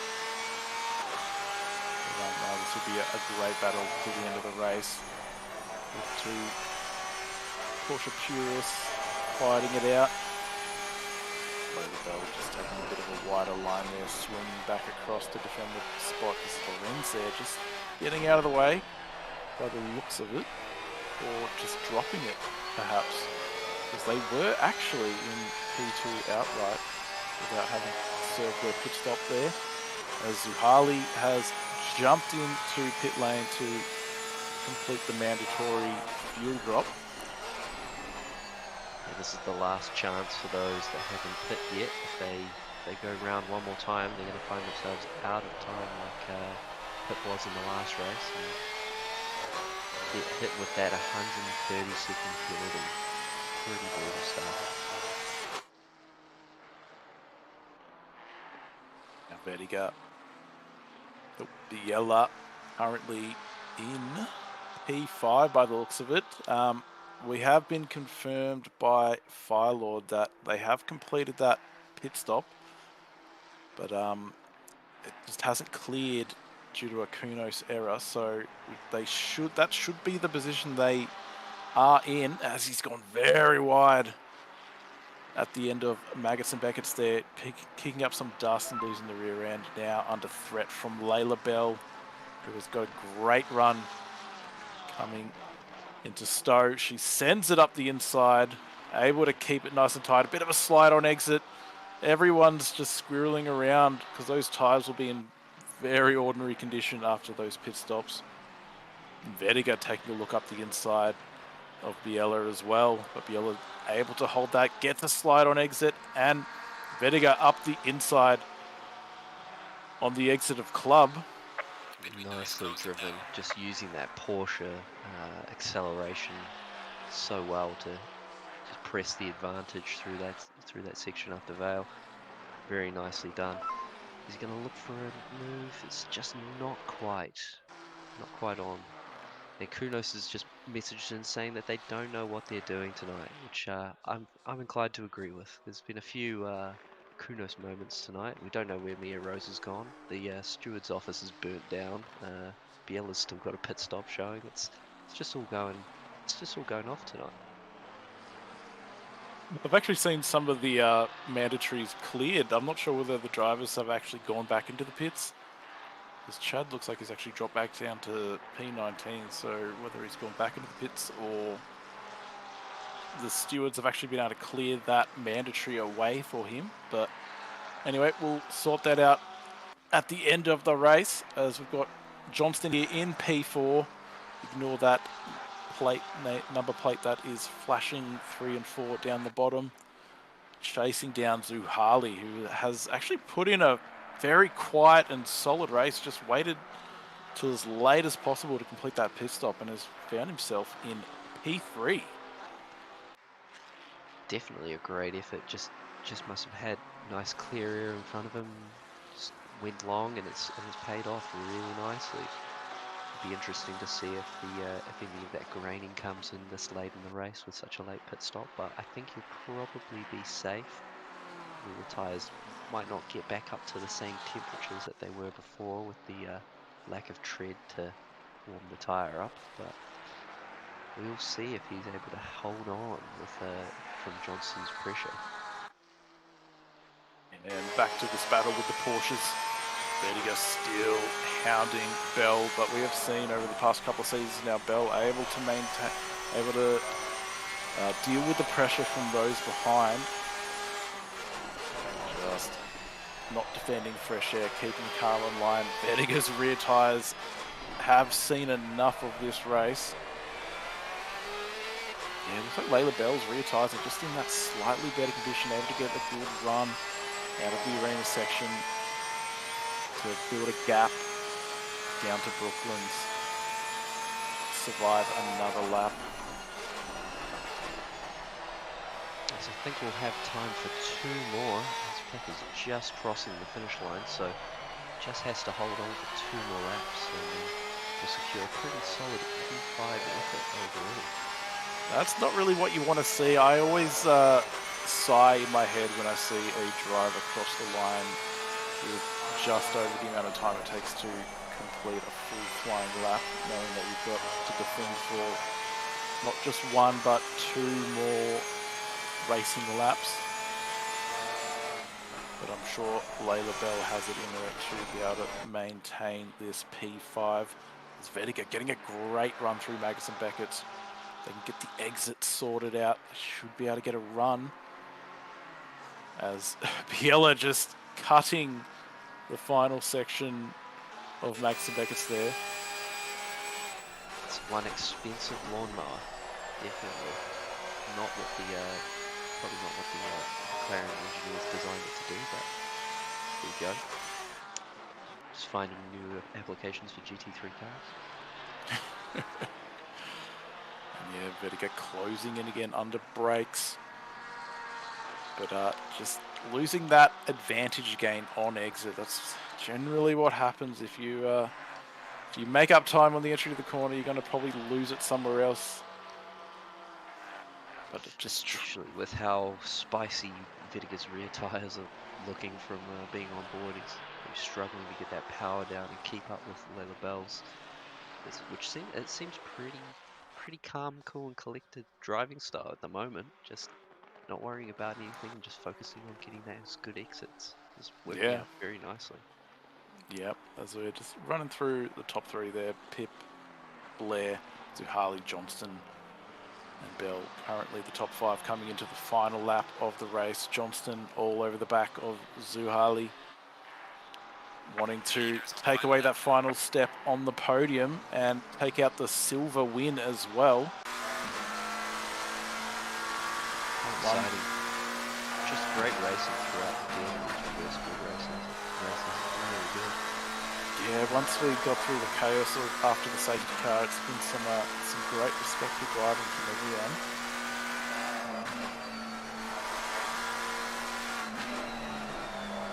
Johnston just following along in that dirty air from the BMW. That thing would create quite a big wake behind it, and yep, just a bit of a slide. Rear tyres hurting on that McLaren, and just allowing the BMW to skip away a little bit. But Vedica is very close to Layla Bell. Layla going full defensive. Gonna make Vedica go the long way around. Good respect shown by both drivers. Vedica just trying to create that overlap coming into the Vale chicane. Sends it deep under brakes. Able to get the move done. What a great authoritative overtaking move into the chicane. Nicely done there. Definitely being on that outside is not a move into when you're coming through Stoke, because you get the inside for the Vale chicane and you just force the issue like Vedica did here. It was a really nice move. Yeah, back with Johnston. Only a few more corners left, getting very close to that BMW. That BMW probably got a better exit and should just stretch its legs a little bit. Coming down into Brooklands, has enough of a gap that they can probably just relax a little bit and just keep it nice and clean, as Johnston running very wide, as Philippa Bakita will be crossing the line to take out the reverse grid win. Race 2 here in Split Blue. Just a masterclass performance. And Scott Blair, P2. And then Zuhali taking out P3 with Ashley Johnston in P5, P4, and Vedica in P5. Wow, what a reverse grid race that was. That is epic. And I think Mia Rose would technically be P10. Yeah, it looks like she may have crossed the line in what would have been P10. As Pat Oliver into the other dimension. Yep, this I believe that's called the squid hole. And yeah, Glenn just saying Mia Rose, yep, taking that P10 spot, and he's actually, boom, okay. It's causing absolutely sending Pip's car flying there. Not really sure what to say about that, but yeah, what a great couple of races we've seen here tonight by Split Blue. Don't worry, we have 2 more coming for you in Split Red, but we'll just run you through the results. So taking out the top spot and the fastest lap, Philippa Bakita. In P2, Scott Blair, and P3, Zuhali. And in the silver class, Zuhali taking out that silver win, Ashley Johnston in P2 and Layla Bell in P3. In your Pro-Am, Joshua Holmes taking out the class win, Ashley Vediga in P2 and Simon Scallon in P3. And for your AMs, Pat Oliver is definitely not an AM, so we'll go Brent Sykes taking out the win for the AM. And yeah, we'll just quickly, Split Red will probably be getting underway. So I will hand you over to our Split Red commentators, George Cook and Sean Muller. Sean Muller. Sorry about the brain fade there, gentlemen. How are you going? I am well. Very excited to be back here. Split Red. Seems it was a pretty eventful race in the early split, as always, but looking forward to Split Red. We had some pretty exciting races after a pretty quiet sort of round one, but round two has kicked off like an absolute steam train. And of course, a big welcome to the one and only George Cook. How are you, Cookie? G'day, Sean, and g'day, Brad, and the other Sean as well. Got two Seans in here, which is great. Always love that. Yeah, Blue multiplying. definitely looked like an interesting race, a couple of races. So very much looking forward to seeing what we're going to get in Red tonight. And I do believe things are underway. But big thanks to Brad and Sean Brimblecombe for the work they've done at Split Blue. Thank you for leading us through that, chaps. Yeah, thanks, gents. Have a great call. Thank you. I'm Thank gonna you. rest my voice now. That's the way it goes. That's the way it goes. Brilliant. So, Sean, Silverstone, mate. We've been here before, you and me in the comms box doing Silverstone. Fantastic place, Northamptonshire in England. Looking forward to this. 2 races, fast races, quali setups maybe involved. Split Red has been going through its qualifying already, so we're actually on the grid already. So I think we should probably immediately jump in to what's happening on the grid and who's qualified where. We certainly should. So it is Ali Kyrud there in the Audi. Ooh, like that. Then we've got Sneakers and Sneakers, JP and John. Shady Samuel sang our last round winner. Johnson, Ison, Keys, Bartlett, Buscavaz, Palmer, Johnson, Bushel, Parkin, Satriel, Small, Thistlethwaite, Walsh, Bendick, Chalmers, Rochford, Real, and Jusman are your top 23, as we can see on the screen. I do believe Kai Rudin was pretty much a Hollywood number, I heard, something like a 56 or something like that. So yes, so that was a 156.674. We also had the 2 Senecas in the 56s as well, so 3 cars in the 56s, which I was watching closely, and wow, they were absolutely flying, mate. Absolutely flying. I mean, 56s are legendary numbers. very, very quick, and shapes up to be an absolute storming race. We have seen here, though, at Silverstone that Cops Corner has provided some prime content. So I'm looking forward to seeing how this is all going to play out. There's a few corners, isn't there? Cops is definitely one of the contenders. Club and Vale, the Vale chicane, of course, always a bit tricky. And then the exit out onto Club, heading towards Abbey. Super high-speed right-hander, probably the best corner in all of England, in my opinion. Absolutely love that place. But if you're side-by-side through there, it's a little bit scary. Lots of runoff area, but the track comes up on you quite close and quickly as well. And then, of course, the famous loop. You're out of village, you're coming through there, hard on the brakes, get down to that gear 1 and trying to focus on that exit. Opens up a lot of space on the inside for potential overtakes at that point. And a message here from Racing Control, ACC has indeed received an update. Split Red is running on that update. So if there's any issues, I would probably suggest jumping out and quickly doing an update. Not that you'll have time for that, Sean. Not issues, QNOS features, please. Please, always love them. So yes, a 30-minute race ahead here. 2 of those coming up and another qualifying session. Unfortunately, we were not able to show you the first qualifying that did go on. But as you can see, that has all been sorted out with 30 seconds left on the clock to go. Nice weather out there, Sean. 27 degrees track temperature. Optimum conditions. No rain on the horizon. That is basically the conditions you want for a nice, fast 30-minute race. Couldn't agree more. And on that note as well, we welcome the one and only Neil Haynes to the box. Welcome, good sir. What a time just to come in right at the start again, guys. So what do we got, a 30-minute sprint race? So 2 tonight. How good's this going to be at Silverstone? Certainly. So 2 30-minute sprint races, mandatory stop for fuel only. Tyres are not necessary. We've seen a couple of different strategies. The undercut is pretty strong here as well. Of course, please don't forget to like and subscribe. You are watching round 2 of the Simrigs.com Sprint Series in the Asia Pacific region. This is Split Red. Big thank you to our fantastic sponsors at Simrigs.com for all your sim racing needs. And of course, if you are one of our fantastic OOR Patreons, you get a cheeky little 5% discount. Who doesn't love that?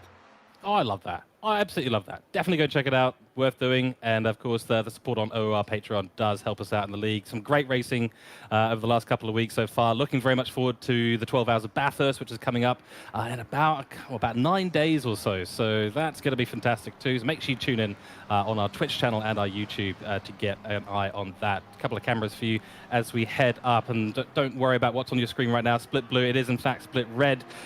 We are getting that sorted out in the background. Do not fret. But one mandatory pit stop, everyone. As you said, there's a couple of different strategies at play here. You might want to pit a little bit earlier, get yourself into some clean air as the pack remains nice and packed up. Or there is the old strategy of wait and do it at the end. There's a 5-minute window at the start and the end of the race. You've got about 20 minutes in the middle to make your pit stops. I think we've seen a lot of the early pitters sort of gain a little bit of an advantage. What do you guys think? I Yeah, like the idea of an early pit, don't I? I think it'd be a good one. Yeah.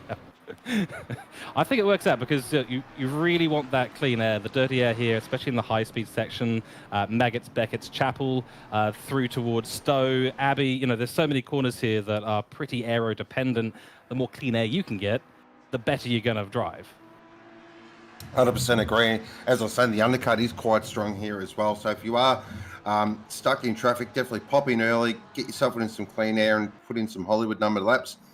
What you don't want to do, as we saw in the earlier race, is miss your mandatory pit stop because it is a big paddling.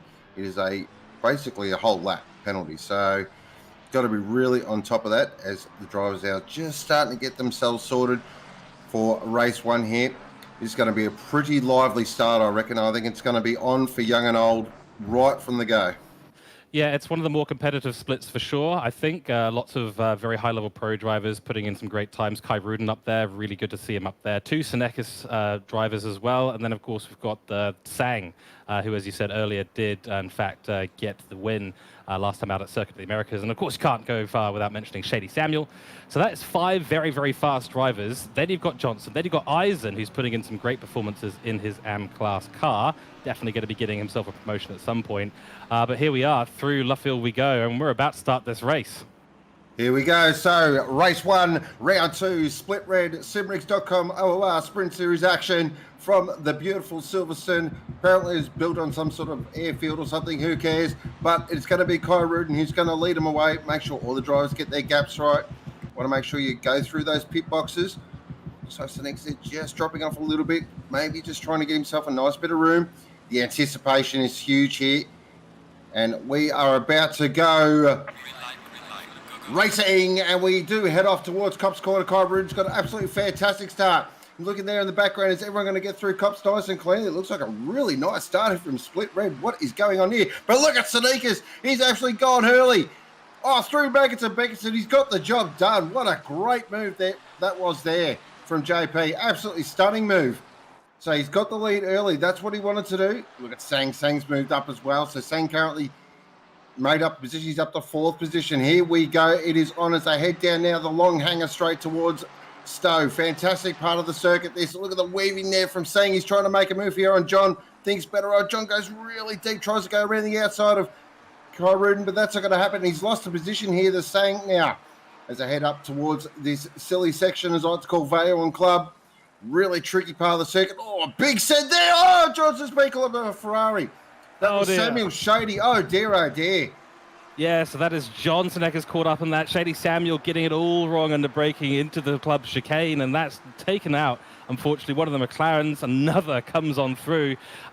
Really unfortunate. It does tend to happen, especially when you're sending it up the inside, and he clipped that sausage curb. He took a whole bunch of that sausage curb.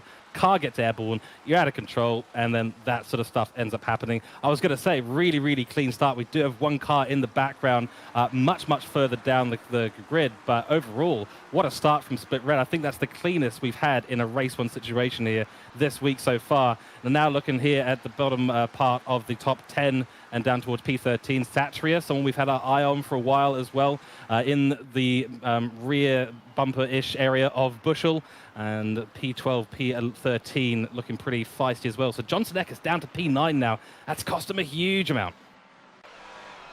Very much so. It's definitely, he should be changing his strategy on the fly very early. We are looking at adjustment at the moment. Currently there in 6th position, working the back of Small. Yeah, he'll be definitely 1-1. John being in an early pitter, I think he'll be waiting for that pit window to open up in the next 2.5 minutes' time. But look at the run here. They go side by side, and I think it's Samuels, is it, on the outside? That is Shady Samuel on the outside there. So nice as they head through now. Maggots, Beckett's, Chapel. Really famous section of corners in this. Could call that corner all day. Here is our rate. So no, Kunos features, thank you. Here is our race leader, JP Senekas, currently in 1st position in that absolutely gorgeous Kovacs Triple Crown McLaren. And there's Kai Ruden, right on the hammer. And then it Sang Lukey Johnson in the famous Castrol McLaren. There's David Bartlett. So we've got all our big players are up the front early. Now, this is where already, I reckon a lot of these drivers will be thinking, when do I come in? Do I go now? Do I wait? Already running through their calculations in their head, making sure that they are ready to go. Oh, we got help from race control. Yeah, we definitely need help because that timing board is absolutely all over the shop. Yeah, the timing board's everywhere else that it needs to be. Thank you, Kunos. We always appreciate the features masquerading as bugs. Always a good show for us, but it is, in fact, Jean-Pierre Sedekis that is leading us away. David Bartlett in P2 right now, 7 positions gained in this race so far. He has had a mega start to this race. The number 14 McLaren, I approve of that number. It's the number I use as well. And also that guy called Alonso. You know, I think some of you guys might have heard of him at some point. But the Convicts and Colonials, they're absolutely going for it with this livery. I do like it, nice and dark sort of theme. But we'll see what he's able to pull off here. Might be some Kunos magic happening on my timing sheets as well. We will see. He might be a little bit further down the field. In fact, now that I look at it, he's midfield. So what's going on? Kunos, please. Yeah, I think we've got to keep looking at the track map, I think, guys, to try and find out exactly where they might be. And looks like Karuden may be still in second position, chasing down Sonicus. And we have got plenty of thoughts and prayers going on to Kunos, I guess. It's quite amazing how different it is to the timing boards. Yes, it is in fact Karuden, who is in second at the moment. Sang in third currently. And that's pretty much all I could say without being potentially wrong. Yep, so I'm going to go with a driver's in a position on the track. There we go. They're on the track. That's all we need to know. But this is our race up the front. So Kyrud, after getting jumped there at the start by JP, getting into his rhythm now. See if he can actually close that gap up and make it a bit of a race of it up the front. I think he might be just sitting back a little bit, just sort of analysing sort of where he may be quicker than JP. But in the background, of course, is Sang, and we've seen Sang put in some absolutely ridiculous stints as well. As we're here, as John is way down the field, down there in 27th position. So what has happened there? He's dropped way back. Certainly Yeah, I don't know.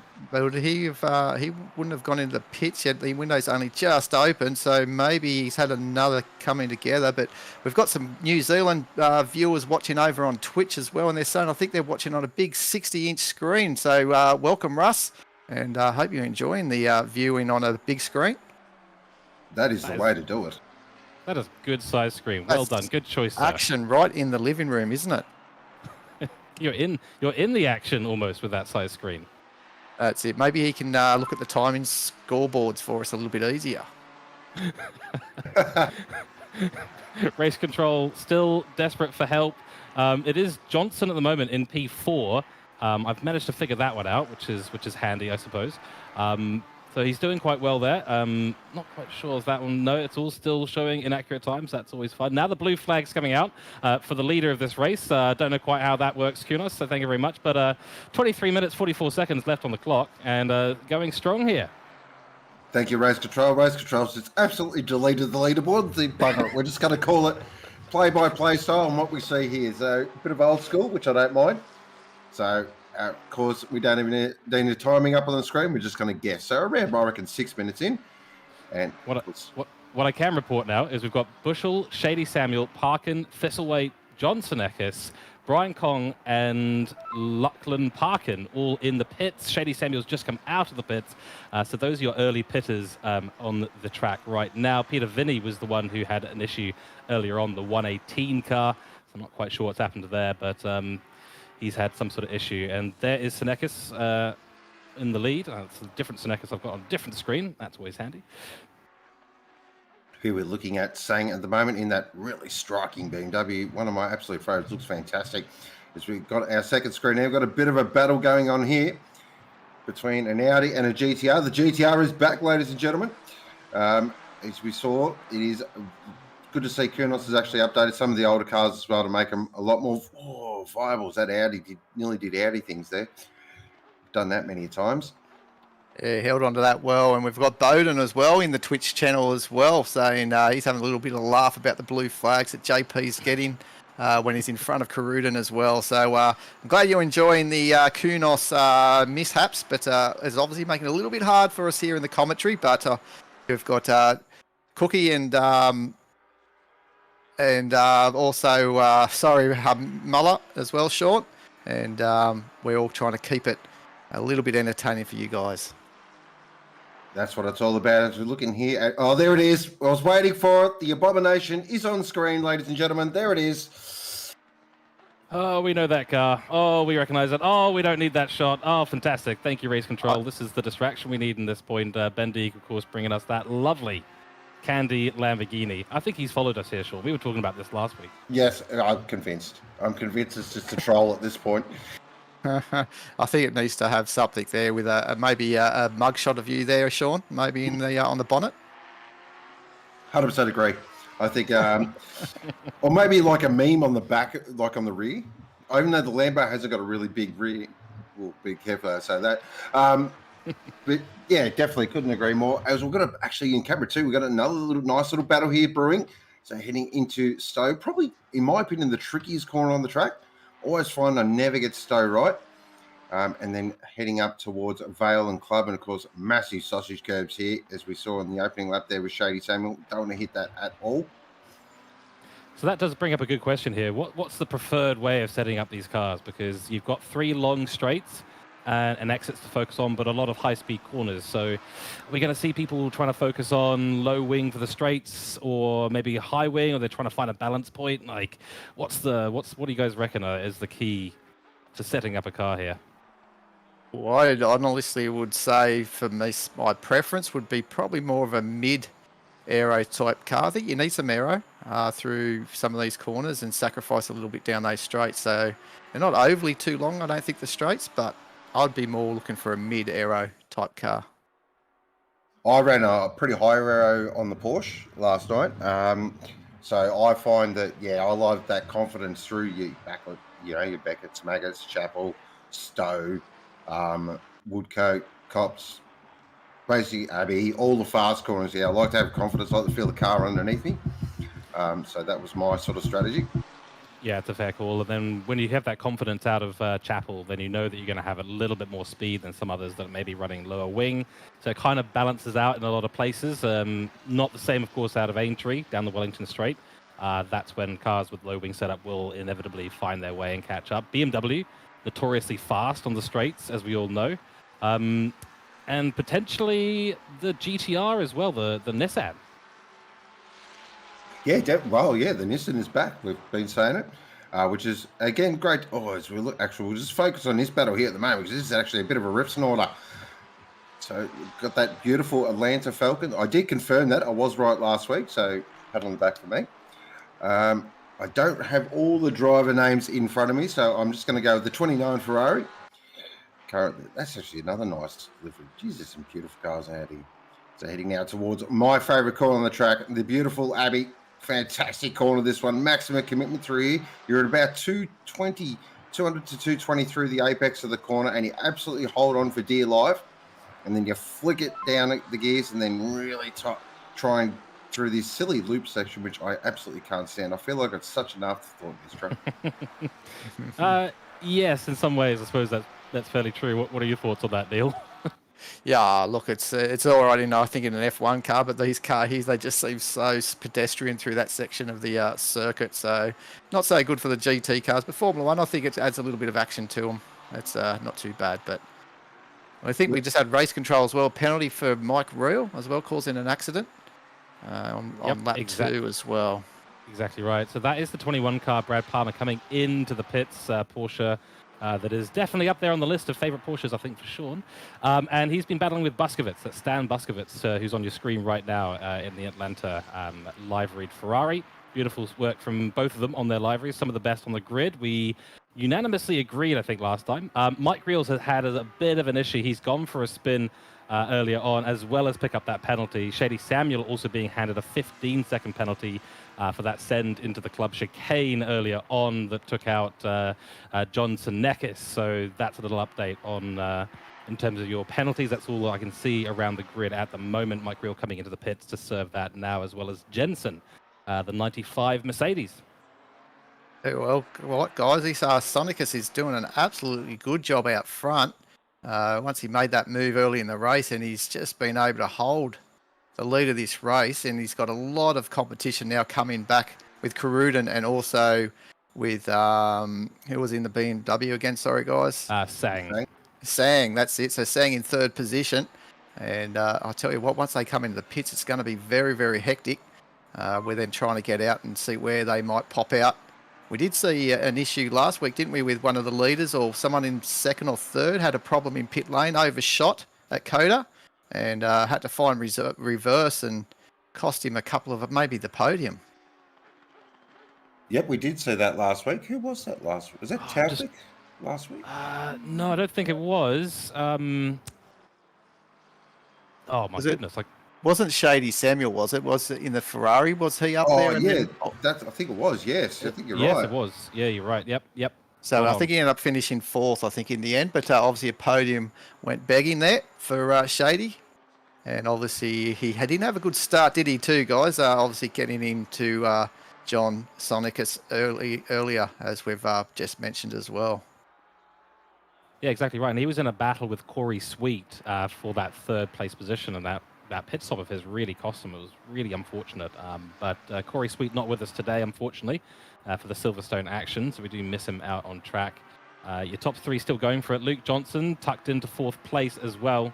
So he's doing quite well out there on track. I think he is a silver class driver, so that is your silver class leader there, Luke Johnson.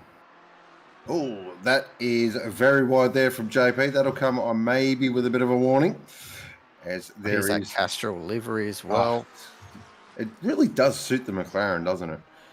It does. For a minute there, I thought I was looking at a Toyota. Now, it's actually got some style and class. So at this stage, guys, if it's going like this, I know we've got another sprint race as well to go, but obviously John Perez Sonicus out in front, second in the championship, and obviously Sang leading the championship in third position. So he's doing everything he needs to do into round two here. So hopefully his ghost keeps going his way for him. Well, it certainly is. And what this also does, it's going to tighten the championship up as well, because Sang is leading the way from JP. Sweet there in third, Shady Samuel in fourth, and Taufik there in fifth. So the top two are definitely going to really tighten up, which is what we want to see. We want to see the championship, of course, go down to the final round. Of course, it is not a long season, so there's 7 races or 7 races off the top of my head. And of course, with the final round being a track vote, even though it's going to be the most pointless track vote ever because it's going to be Red Bull Ring. We all know that. What about the Nordschleife? That might come out to buy then, will it? Oh, 2 laps around there. 2 laps. Only 2. I like it. Yeah. Good call, actually.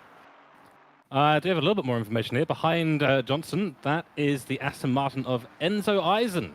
So technically leading AM class as well. And he's also had a pretty good start staying out of things for the most part. So Enzo Eisen, the 75 car in behind Luke Johnson. I'm slowly tracking down the field, trying to figure out who everyone is. We've got that military green, British green style Aston Martin in behind Enzo Eisen. So I'm just trying to track down who that is. And I believe that is Lucas Keys. Lucas Keys in the Nod Racing Team car 22. Aston Martin out there on track as well. So that is your top, let me try and get the math right, top 6 right there. John Pierre Senekis. Then we've got Kai Ruden, Chris Thang, Luke Johnson, Enzo Eisen, and Lucas Keys. Your top 6 at the moment. Look at that. Look at this. Thank you to Race Control. We've now got ourselves a timing board or a tower or whatever you want, a totem pole, as I like to call them. So it's great to see. So it is JP leading the way from Kai Ruden, Sang, Johnson, Eisen, Keys, Bartlett, Johnson, Busquets, Satria, and Jusman, who's just outside the top 10. Jusman does have a 15-second penalty as well. I did see pop up from Race Control as well. So been across all that. Of course, while we do have just a small lull in the race, of course, coming up in next weekend, I believe it is the one and only. It's the Blue Ribbon event of OOR. It is the Bathurst 12-hour. Hope everyone is excited for that. I will be driving. Looking forward to it. I finalised the team today. and I'll be in the McLaren, which that's kind of the thing, you know. Come on, me, McLaren, Yeah. Bathurst. I've done it for 3 years. May as well keep doing it. Oh, right out sideways there. That was a bit of car control. Love that stuff. Yeah, that was well done from Carl Johnson, wasn't it? He's having a good run there in 8th position as well, chasing down David Bartlett, but he's got all that pressure of Buskovas behind him. And more than half the field now has come in for their pit stop, so a lot opting for that earlier stop. Carl is not one of those. Neither is Buskovitz behind him, or Satria, who's now in P10 in this race. But we do have the likes of Shady Samuel, Brad Palmer, and Lachlan Parkin. And John Senekis, top 4, who have already done a pit stop. John Senekis has actually come in for 2.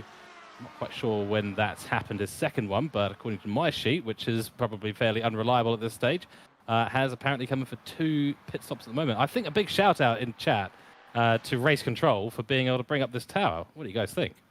Couldn't agree more. A big shout out to our stewards as well. They work tirelessly in the background. I do know that the stewards drink bill or drink tab has actually broken records this round. So well done to them. Big hats off. Indeed, and we are having a question here about getting the HUD back for the race timer, but we can just let you know there's 10 minutes and 53 seconds remaining on the clock. So just feel free to ask if you do need an update, but 10 minutes remaining. We've got 19 minutes has elapsed in the session already. 27 degrees Celsius out on track, sunny conditions as you can see, and it's optimum out there as well.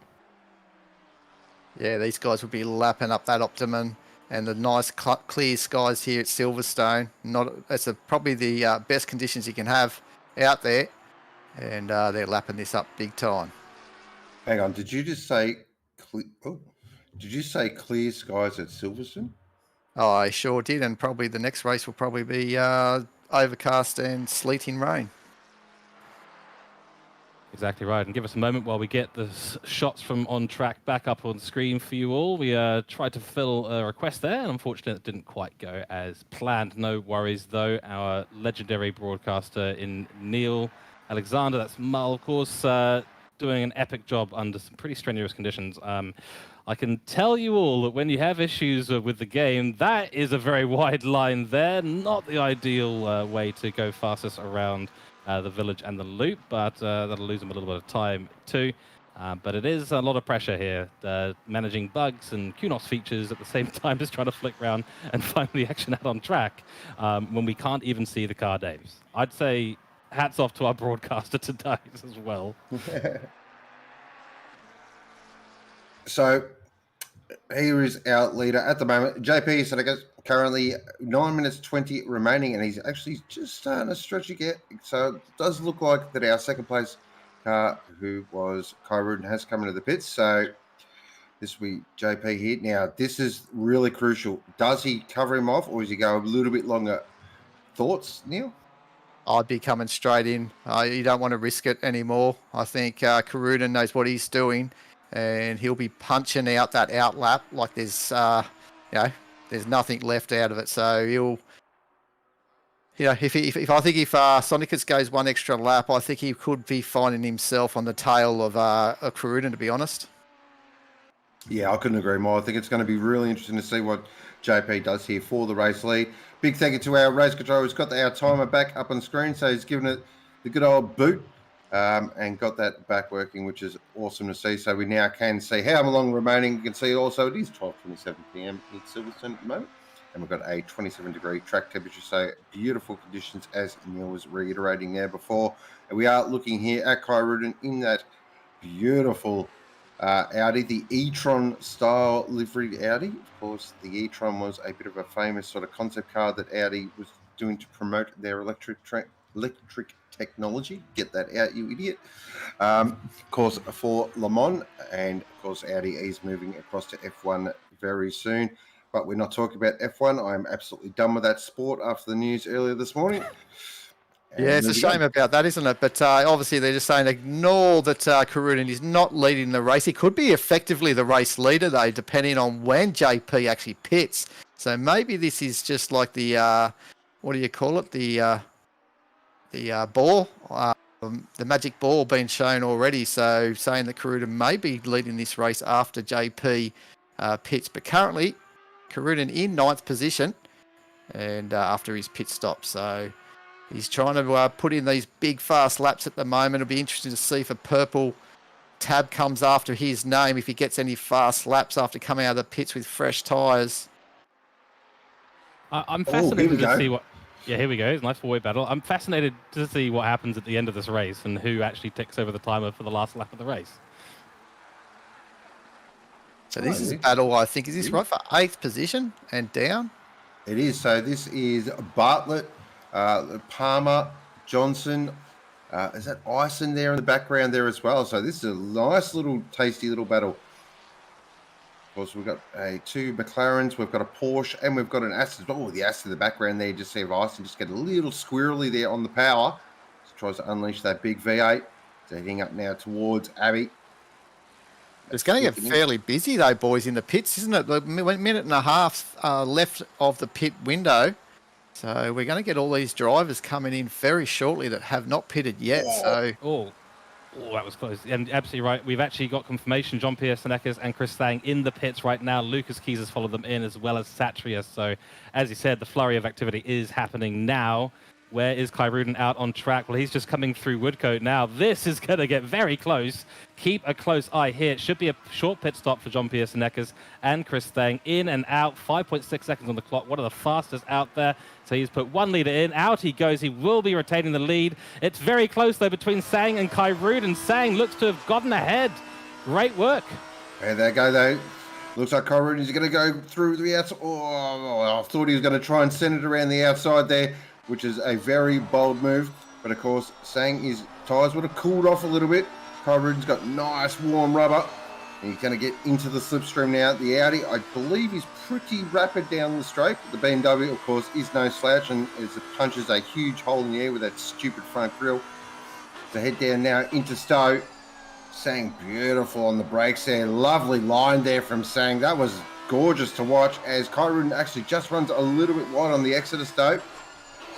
Yeah, risking maybe a little track cut warning, running wide out there as well, but I think he may have just been okay. Yeah, and Sang's got that done. So that's a great little overcut actually there from Sang. So very well done. Nice work.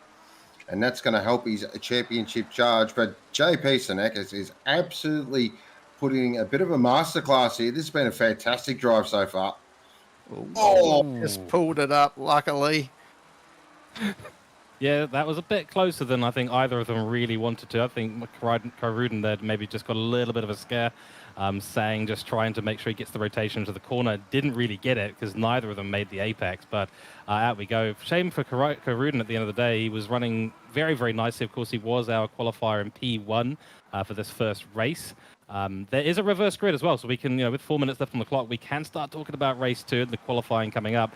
Race 2 for the top 10 finishers in this race will be a reverse grid for them, so they won't participate in the qualifying that is coming up after the conclusion of this race, and they will also be in reverse order. So Jean-Pierre Senekes will have to fight back from P10 as it stands right now in race 2.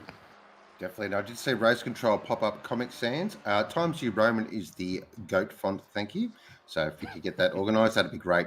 Is looking at our race lead at the moment. Still being shown blue flags, which is interesting. Yeah, that's right. Yeah, and we've got a couple more comments in chat as well about the race win and who's actually going to get it. Because on the timing sheet, so according to Kunos, Kai Ruden is leading this race with David Bartlett in P2, which he's not. And then Jean-Pierre Senekes then Sang. And I do wonder who is actually going to trigger that final lap and the final checkered flag at the end of this race. And according to what we're seeing on the Kunos side of things, that's probably going to be Kai Ruden. And this could make for all sorts of trouble, at least from race control perspective. They know who the top 10 is. We've got the timing tower here. We could take screenshots, so we should be all sorted for that and get it all sorted out for race 2. It's a bit of a nightmare, but I'll tell you what, David Bartlett would be happy for a P2, wouldn't he, guys? Totally.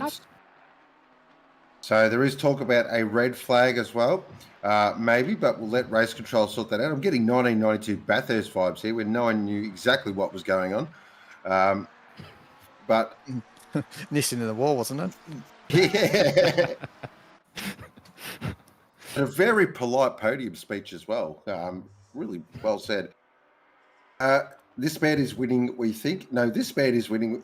Okay, we have absolutely no idea. Let's I just go with that. believe he's third, don't we, guys? He's third. Caruden. Yeah, Caruden he's is third. He's third, but he's just set the fastest lap of 57.290. Kyruden is on a charge right now, and Sang is going to have to do some work in the next 2 minutes. 2 minutes on the clock, but we're going to... no, this 2 more laps to go? 2 more laps to go. No, 1 more lap to go. One more lap. I think this will be it. Yeah, so unfortunately, I think Caruden pulling out that fastest lap probably 2 or 3 laps too late. He obviously needed to try and do that as soon as he came out from those pit stops to try and leapfrog JP here. But JP, what a sensational run he's had so far. He's only got about 1.5 minutes. This is the last lap. We think 1 more lap to go, actually, we think, boys, don't we? Yeah, definitely 1 more lap. This will be the penultimate lap. So JP looking very comfortable here. Ooh, that was a bit of weirdness there from the McLaren. Kunos RNG at its absolute best right there. That was really strange. Just hit that bump really awkwardly, and the McLaren just bucked and weaved, but great little bit of car control there. Held onto it. So crisis averted, and he will drive on. A ship, Nice sponsorship there for Simrigs as well, right in the front of the bonnet of the car, on the bonnet there for the air vent. Nice placement there. Very Right.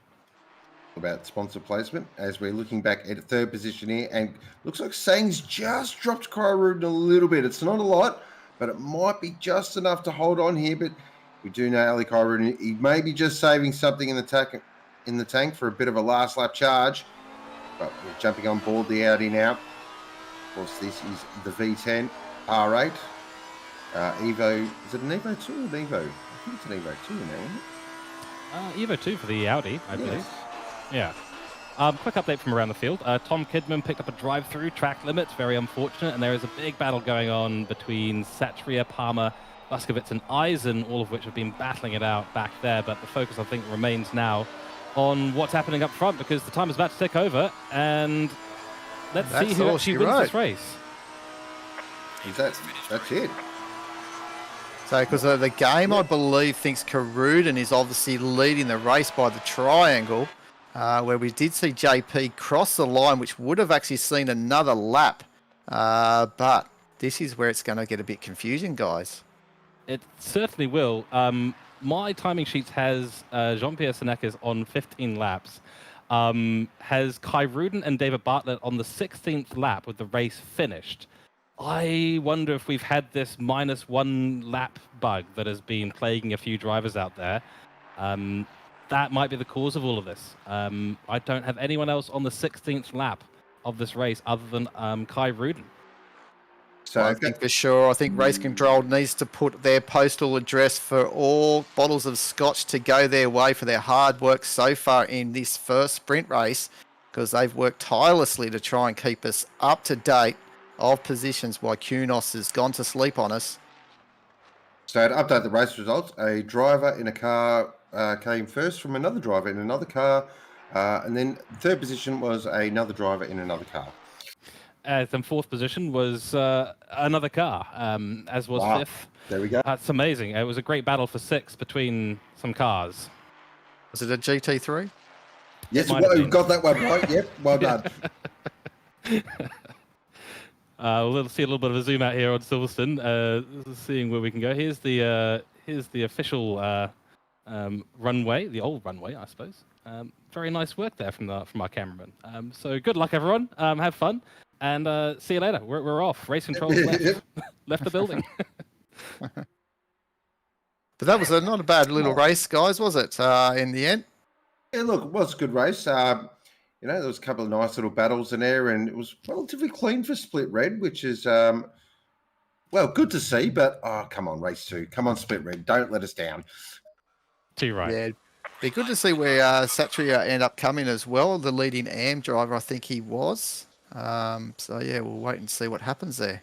I think Satria was in the mix somewhere around P8 to P12, from what I understand. So now we have a 8 million. Oh my God. 8 minutes qualifying session. This is for 10th and below. So these guys will go out, and this will set the grid for 11th down. And it's a quick, short, sharp 8-minute session as well. That's a beautiful camera shot showing the star sort of paintwork there on the Audi and the brakes and the tires. And it's a very classy shot. I'm a big fan of that. I am too. I've got to take my hats off to Alex Walsh, naming his livery Team Alex. Hats off to that. That's fantastic work. Yeah, very good. And what do you think, guys? This short qualifying, it's definitely throws a cat amongst the pigeons, doesn't it? They're short, sharp, and a bit exciting on at the same time. Yeah, So- it's one of those ones where you want to bring a little bit more fuel and just go for a single run, maybe trying to avoid coming into the pits, but there'll be a couple of ways of running this qualifying. So, yeah, I'm not a big fan of the super sprint races. I've made that very clear, sort of on a couple of past commentary boxes, but I do like this short 8-minute session. I'm a big fan because it puts pressure on. You've really just got to go out, warm your tyres for basically one lap and lick the stamp and send it, which, in my opinion, that's how qualifying should be. I don't like these long 30-minute qualifying sessions. I like short, sharp, get it done. As we're looking at 6 slick sycamores. Wow, he's throwing out some beauties today. Yeah, definitely the triple S. But there we go. Well, actually, six S's there, I think. But I tell you what, I think that you basically also got to pick that little gap in the traffic too, don't you, guys? I think this is what he's probably doing, Alex. Was probably running with the car in front a little bit, and he's quickly come back to the pits. As we are seeing conversations about lists now in chat, I've got Chris Jericho vibes in my mind already. For those who aren't wrestling fans, Google it. For those who are wrestling fans, you know exactly what I'm talking about. You just made the list. As we're back with this fantastic camera shot. It's an interesting wow. line through there. Yeah. Taking a little bit more of Beckett's than I think he would have liked, but you've got to get your tyres warmed up somehow, and going slightly sideways does occasionally help with that. So just so everyone knows, P11, or those who finish P11 down to the last position in the race, they're the ones out qualifying right now. That's why we're seeing Kai Ruden, Bartlett, Senekis, Lucas Keys, Johnson, Chalmers, Shady Samuel, and a few others there in the pit. Some of those will be in the top 10. And I just want to say here, we're going to roll the dice again, because the way that we line things up in race 2 is the top 10, wherever they are, they'll be at the back of the grid. We'll drive through, basically park up somewhere on the hangar straight in the order they're supposed to be based on the list, which is good. This is why we have lists. And then the rest will then move out as they are positioned on the grid. So I'm keen to see how we're going to do this in race 2. We're rolling the dice again, playing a game of D&D. How can a clam? Oh no, okay. Neil's got me. He's got me. Got him. How can a clam cram in a clean cream can? There we go. I got it pretty Very good. good. I just had to alliterate a little bit. I tried to rush it the first time. That was a mistake. That was my mistake right there. Don't tease me about my British accent. I can't do anything about it. All right. We won't. This livery actually looks like a Spitfire that we probably would have been wanting to land on the airfield back in the day too, guys. Wow, You're he right. went there. He went there. Ladies and I gentlemen, went there. He went there. I went there. As our fast lap comes in for Mark Bushwell, 159.980. We are looking at Scotty Rochford at the moment on the screen in the Cavax Purple Lambo. Just a bit of news. He's actually going to be one of my teammates for the 12 hours. So get out there, Scotty, and send it, mate. Hope you have a good race too. And yeah, big fan. I've always been a big fan of that. Oh, another tongue twister for Neil. Here we go. Ooh. Can you can a can as a can a can can a can? Oh, mate, How was round that? of applause. First time. Well done. Nailed it. There you go. I love these quick sprint qualifying, guys. I get the feeling that Mull is making another list of the best qualifiers and the tongue twisters that trip them up. Yes, that's right. But I do like that livery of that Aston just behind Scott Rochford at the moment too. I like how it's presented in all silver and the little purple rear view mirrors as well. Uh-oh. Here we go, Sean. Nearer ear, a nearer ear, a nearer... Oh, yeah, that got me. Yeah. Nearly eerie, isn't it? Well done, Mull. absolutely nailed it. Another fastest lap here coming through for Enzo Eisen, who's been putting on some great performances so far, and I believe that is this car, so that's the 75, so exactly the car you were just talking about, Neil. And that is a 158.325. Not a bad time. Yeah, Not a bad time at all. I think we can lose that AM tag for Ison now. I think that's what it's caused. As we're looking here at John Sneakers, he'll be very much motivated to make up for, let's be fair, not the best race one, but he'll get the head down and hopefully he can make up for that. And we've got 2 minutes left in qualifying. So it is at Hollywood time. It's time to go now. And it's time to really make sure you're ready to go in for that final clutch lap. We do love a clutch quality lap here in OOR. And maybe John's got something in the bag. I think he does. He's aiming to actually put this thing on the top of the list, so he'll be P11 for the final sprint race here after having a rotten first race. So try and make amends here if he can. I actually haven't driven the McLaren around Silverstone much, so I think our man George will be the one to throw across to that one. What's it like in quali? Oh, so it's a very sendy car. You have to take a lot of risks with it, as you do with all cars at the end of the day. The rear end, especially in the last corner there through Woodcote and Luffield, very tricky to get the power down, and that's kind of one of the McLaren strengths with a fantastic time from John Senekis. 157.360 puts him a second clear of Enzo Eisen, so well done there, but Enzo Eisen is also finding time out there. But yeah, the McLaren, at the end of the day, lots of high commitment. You set it up with a really twitchy front end. That means you get great turn-in basically on every single corner. What that means for a McLaren driver is every time you enter a braking zone, you actually want to turn in really sharply before any corner, and you're basically trying to shorten out the entry into the corner because you know the car's front end is gonna grip. Then you get the power down nice and early and you drive out. So the McLaren is a bit of a weapon around here. The thing that it suffers on, though, braking distance, always a problem with the McLaren, sadly. And so you do suffer a little bit having to brake a little bit earlier than some cars out there, like the Ferrari on your screen right now, which can brake basically at the apex, which is completely insane to me. But yeah, Johnson X looks like he's got a really good hold on the McLaren out there today. Yeah, he almost got toppled by Shady Samuel as well, who put a time in, but obviously he's returned to pit, so he's not going to be able to try and challenge that time. So yeah, 0.052 of a second, just off Sonicus's fastest lap at this stage, but he's still on a hot lap, JP. Up to 4th. Nice lap there from Judgment. Oh, clear that Firelord is a fan of one of my favourite movies, Flying High. I know that reference very well, as we're on board here with this beautiful 148. This is small at the moment. Currently in 5th, up on his best lap as well. 0.5 up. He's got the hammer down. This will definitely improve his position here. Gets a nice exit there out of Woodcote. And then takes his many line. He took that really.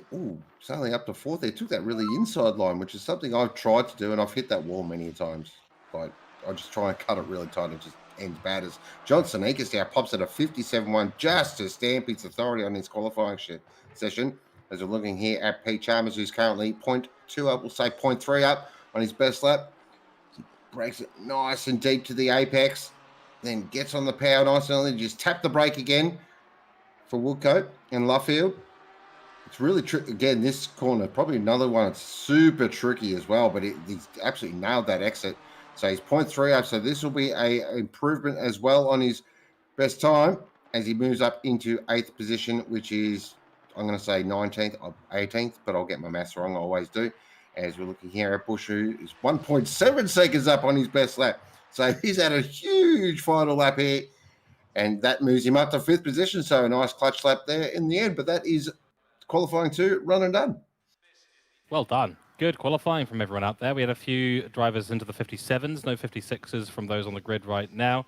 But of course, the 3 that did do the 56s in the first qualifying session will be part of that top 10. They'll be coming through the field in about 2 minutes and 42 seconds. And the stewards and the race admins, the race directors, I should say, will be sorting out who does need to drive on through. That should be the cars, the 10 cars in the rear of the field right now, which by my math is going to include the likes of John P.S. Neckers, of course, Kai Rudin, Sang, Luke Johnson, Carl Johnson, Lucas Keys, and I think a couple of others in here that we may not have expected. Zach Jensen, I think, maybe had quite a good race result at the end of race 1. Not that we know who they might be. Ricky Satria as well, looks like was also part of the top 10. Nice one. So maybe talking about race results, we can have all the viewers on Twitch and on YouTube. Maybe put that pray emoji symbol in, and so we can just pray that the timing boards do correct themselves for this race to make it so much easier for all of us and for all your viewer enjoyments as well. So let's get those little emojis going, guys, and let's just hope and pray that Kunos can get this one right for us. I think we pray to the sim racing gods, not Kunos this time. But yeah, I think those emojis will definitely help us out. Definitely get involved there. Round 2, race 2, love it. Silverstone, great stuff. 27 degrees out there on tracks. The same conditions at the end of the day that it was in race 1. Happy to see that. I think a lot of the drivers out there will be happy to see that. No major changes to strategy for the most part. Do we reckon there's anyone out there that might be thinking of a bit of a strategy change? I think we might get a couple, actually. I think the ones sort of starting in that sort of 10th, 9th, say JP and Kai Rudin, and that might try something a little bit different if they are stuck in traffic. But I think it will be sort of business as usual for most of the drivers here. I can't remember. We've had no rain this round at all, have we? No, I It's don't know. unusual, isn't it, for Silverstone? Yeah. Talking about the strategy, guys, I think Karudin may be one that will maybe change up his plan, because he was the one that maybe lost out a little bit, you would say, in that first race. He was in second when he pitted and ended up coming out third and wasn't able to challenge Sang in the end for that second place. So maybe he might stay out as late as the leaders, as JP and Sang did in that first race. Yeah, I think it'll be a good call for him. I mean, even if he's following in third at that stage, just holding on to the top 2 as much as he can and then pitting at the same time, probably gives him the best chance. If he pits early, he may find himself lacking a little bit of that pace, and the same thing happening as what happened in race 1. If he finds himself in second and first, he's going to have to make a big call for himself in terms of his strategy. So we do see the race timer tick over. Now we'll see the top 10 move up the field, and they will get themselves all organized. It is a reverse grid for the top 10, so that'll see John P.S. Neckers in 10th, then Sang in 9th, and Kai Rudin in 8th, and I believe Luke Johnson in 7th. So I will most likely get this wrong the further the grid I go. Let's see who actually lines up in first place. That was done very orderly, wasn't it? They did that very professional. It was very professional. I like that. There is Mark Bushell currently on screen. Look, you guys have been positive and you got, praying and that, which is great. Now I'm just going to call it now. I've seen Kunos enough. Yeah, it's not working. Straight up. I don't have no faith whatsoever. I'd like to, but I don't. So we are going to go a bit of old school, I reckon. Again, hopefully but we'll be right. We've survived race 1, so race 2, I think. This one actually, though, back to the actual racing game, I reckon race 1 was a bit quiet for Split Red. This has got all the makings of an absolute barnstormer, I reckon, with some of the guys coming from that 10th, 11th position. John, of course, coming out of 11th as well after qualifying. I think we're going to see some really hard racing action. Of course, the two Senegas boys there. So will one brother lead the other brother through, or all gloves off and they're just going to go for it? This is going to be an absolute ripper. It will be good. Yeah. And actually, our timing screen is working right now. Buskovich is leading us away. Palmer is in second place. Satria third. Johnson in fourth. Bartlett fifth. Lucas Keys in sixth. Luke Johnston in seventh. Kai Rudin 8th, Sang 9th, and 10th is Jean Pierre Senekis, followed by our top qualifier in qualifying 2, John Senekis. So it works. It works. Whatever we did, whether it was skepticism or prayers, something fixed itself and figured itself out. Here we go. Maybe it was just Sean talking a little bit dirty, and he gets what he wants when he talks dirty. So who knows? Well, it's Sean. It's your two favourite liveries out the front, Buskovich and Palmer. So yes, maybe there's a little bit of fate happening here, a little bit of luck that you've injected in here, whatever it is. It must have been something. But if it does go wrong, we can all blame George because he's just said he's put the moz on it. So, But how good's this? I think we are up for a really good race, guys, to end 100%. Thursday night here with Simrigs Sprint Series. And obviously, as we said, our good friends at Simrigs, make sure you do check them out if you're in the hunt for any hardware in your sim racing setup. And they're very nice fellas to speak to as well and give you all the info that you need. here we go. So race 2, simrigs.com Sprint Series action from Silverstone, Split Red, Asia Pacific region.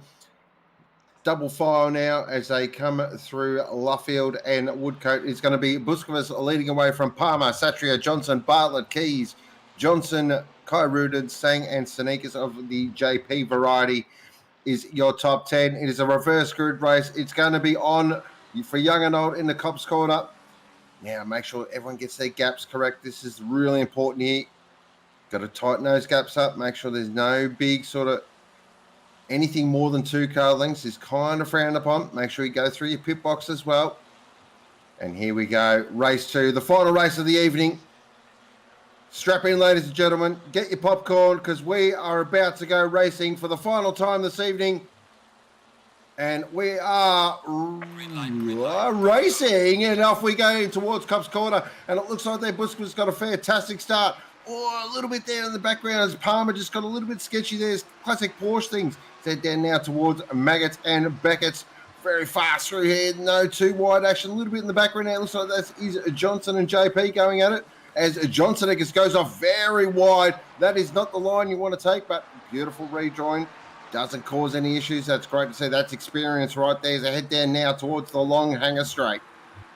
Beautiful start there. Yeah, Johnson Eckers unfortunately running very wide at Maggots, and he really did do a great rejoin. Thigh by thigh. 3 wide we go into Stowe. Oh, Johnson not going to work. There's a big collision there. That's Kai Rudin, Johnson Eckers, and another McLaren, I believe, caught up in that action. Oh dear, it's just not enough room for 3 cars into Stowe. Never works in the Stowe. Never works. Yeah, such a fast corner, guys, isn't it? And full commitment as well. But, you know, you called it earlier as they came on their run there, George. It was 3 wide and it just did not end as they would like to have seen. But anyway, we race back into here with Ethan Small, in 14th position. Third in the AMS.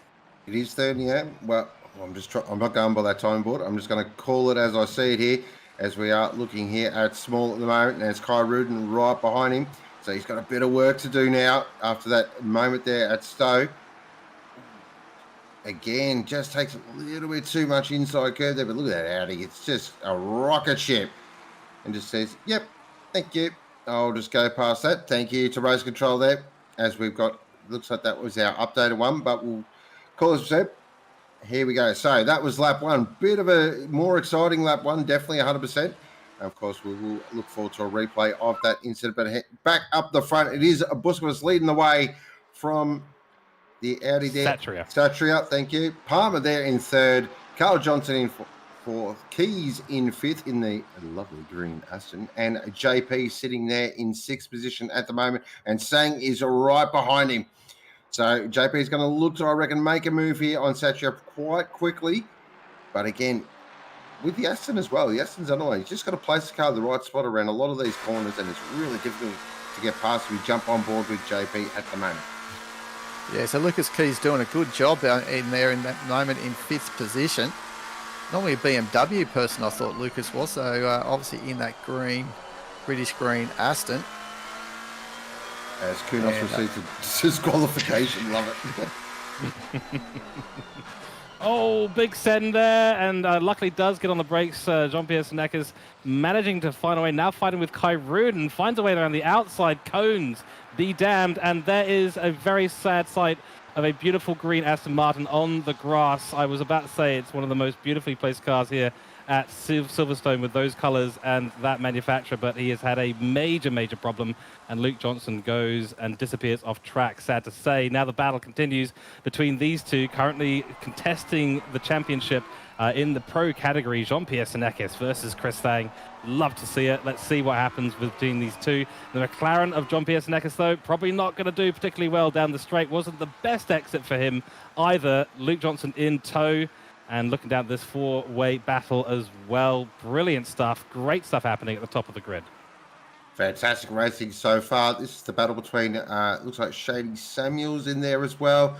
And we do see Kai Rudin. So, again, there's a lot of fast drivers caught slightly out of position, which always sort of can lead itself to sometimes incidents, but also can lead to some fantastic races as well, as Satria just pops in a 59.5, if you don't mind, for his fastest lap. Oh, and on that, Buskovitz has lost the lead of this race to Satria. Satria is leading this race. Wow, so we have had a change up the front, which is what we love to see. So we're on board with Kai Rudin at the moment, chasing that Aston right there. Who's that Aston? Is that Ison? That is Ison, yes, who is currently down there in, I believe, 10th position at the moment. As we back up the front, as Satria, he's opened up a gap here at the moment as well. So he's got it done and he's off to the races. As we look at Sang in the background there on Palmer, pulled the old show the nose and then tucked it back in. He's got his old sparring partner there in JP behind him. And Lukey Johnson, once again, another solid start here from Luke Johnson. He's had actually a really nice couple of races so far. He's actually had a good start to the season. So, as Palmer runs wide and sends that cone into oblivion. So Sang will look for the inside here just to try and tease Palmer into an alternative line through Abbey. We go. Nice line from everyone taken, holding lots of speed through there. Look at Jean-Pierre Senekis. He is absolutely flying through there. He's held so much more speed than the BMW on the outside into Village. Can't make it happen. And now into the loop we will go. Will there be an inside line opened up by Sang? No, there is not. He's wary of the McLaren behind him, going for a big send and does cover that off nicely. And away we go. Palmer able to breathe a sigh of relief down the Wellington Straight for probably the 50th time this race so far. Very much so. It is absolutely on in this pack. This pack is fantastic to watch. This is great racing. But you can just see the different cars with different strengths. As I've always said, that's one of my favourite things about GT3 racing. As JP comes in, he's like, I've had absolutely enough of this. I am out of here. So there's a bit of a left field stop, isn't it? So he's obviously going for that early stop now because he wants to clear the traffic, like you said in race one, George, that's what drivers need to think about and get out into that fresh air. Yeah, exactly right. And I think, especially in that position he was in, running in 3 or 4 cars worth of dirty air, Sang trying to look for a move, maybe going just a little bit deep through Maggots and out through Chapel we go, and he'll have another run down towards Palmer. But yeah, both the Senekis drivers have decided to come into the pits. So shared strategy. Great minds maybe thinking alike in this race. But yeah, getting that dirty air from 3 or 4 cars in front. We saw how quickly through Abbey, Jean-Pierre Senekis was able to close up on Sang. I think he wants to take advantage of the fact that Sang is potentially going to spend another couple of laps in this dirty air. Yeah, I'm surprised Sang didn't come in as well. So, yeah, I think I think that's going to play out really nicely there for JP. I think he's got that. He's absolutely nailed that strategy. I think that's going to work out beautifully. But back up. Here we are on board with Buskovitz at the moment. He's doing a fantastic job here in second position, holding off some very quick drivers behind him.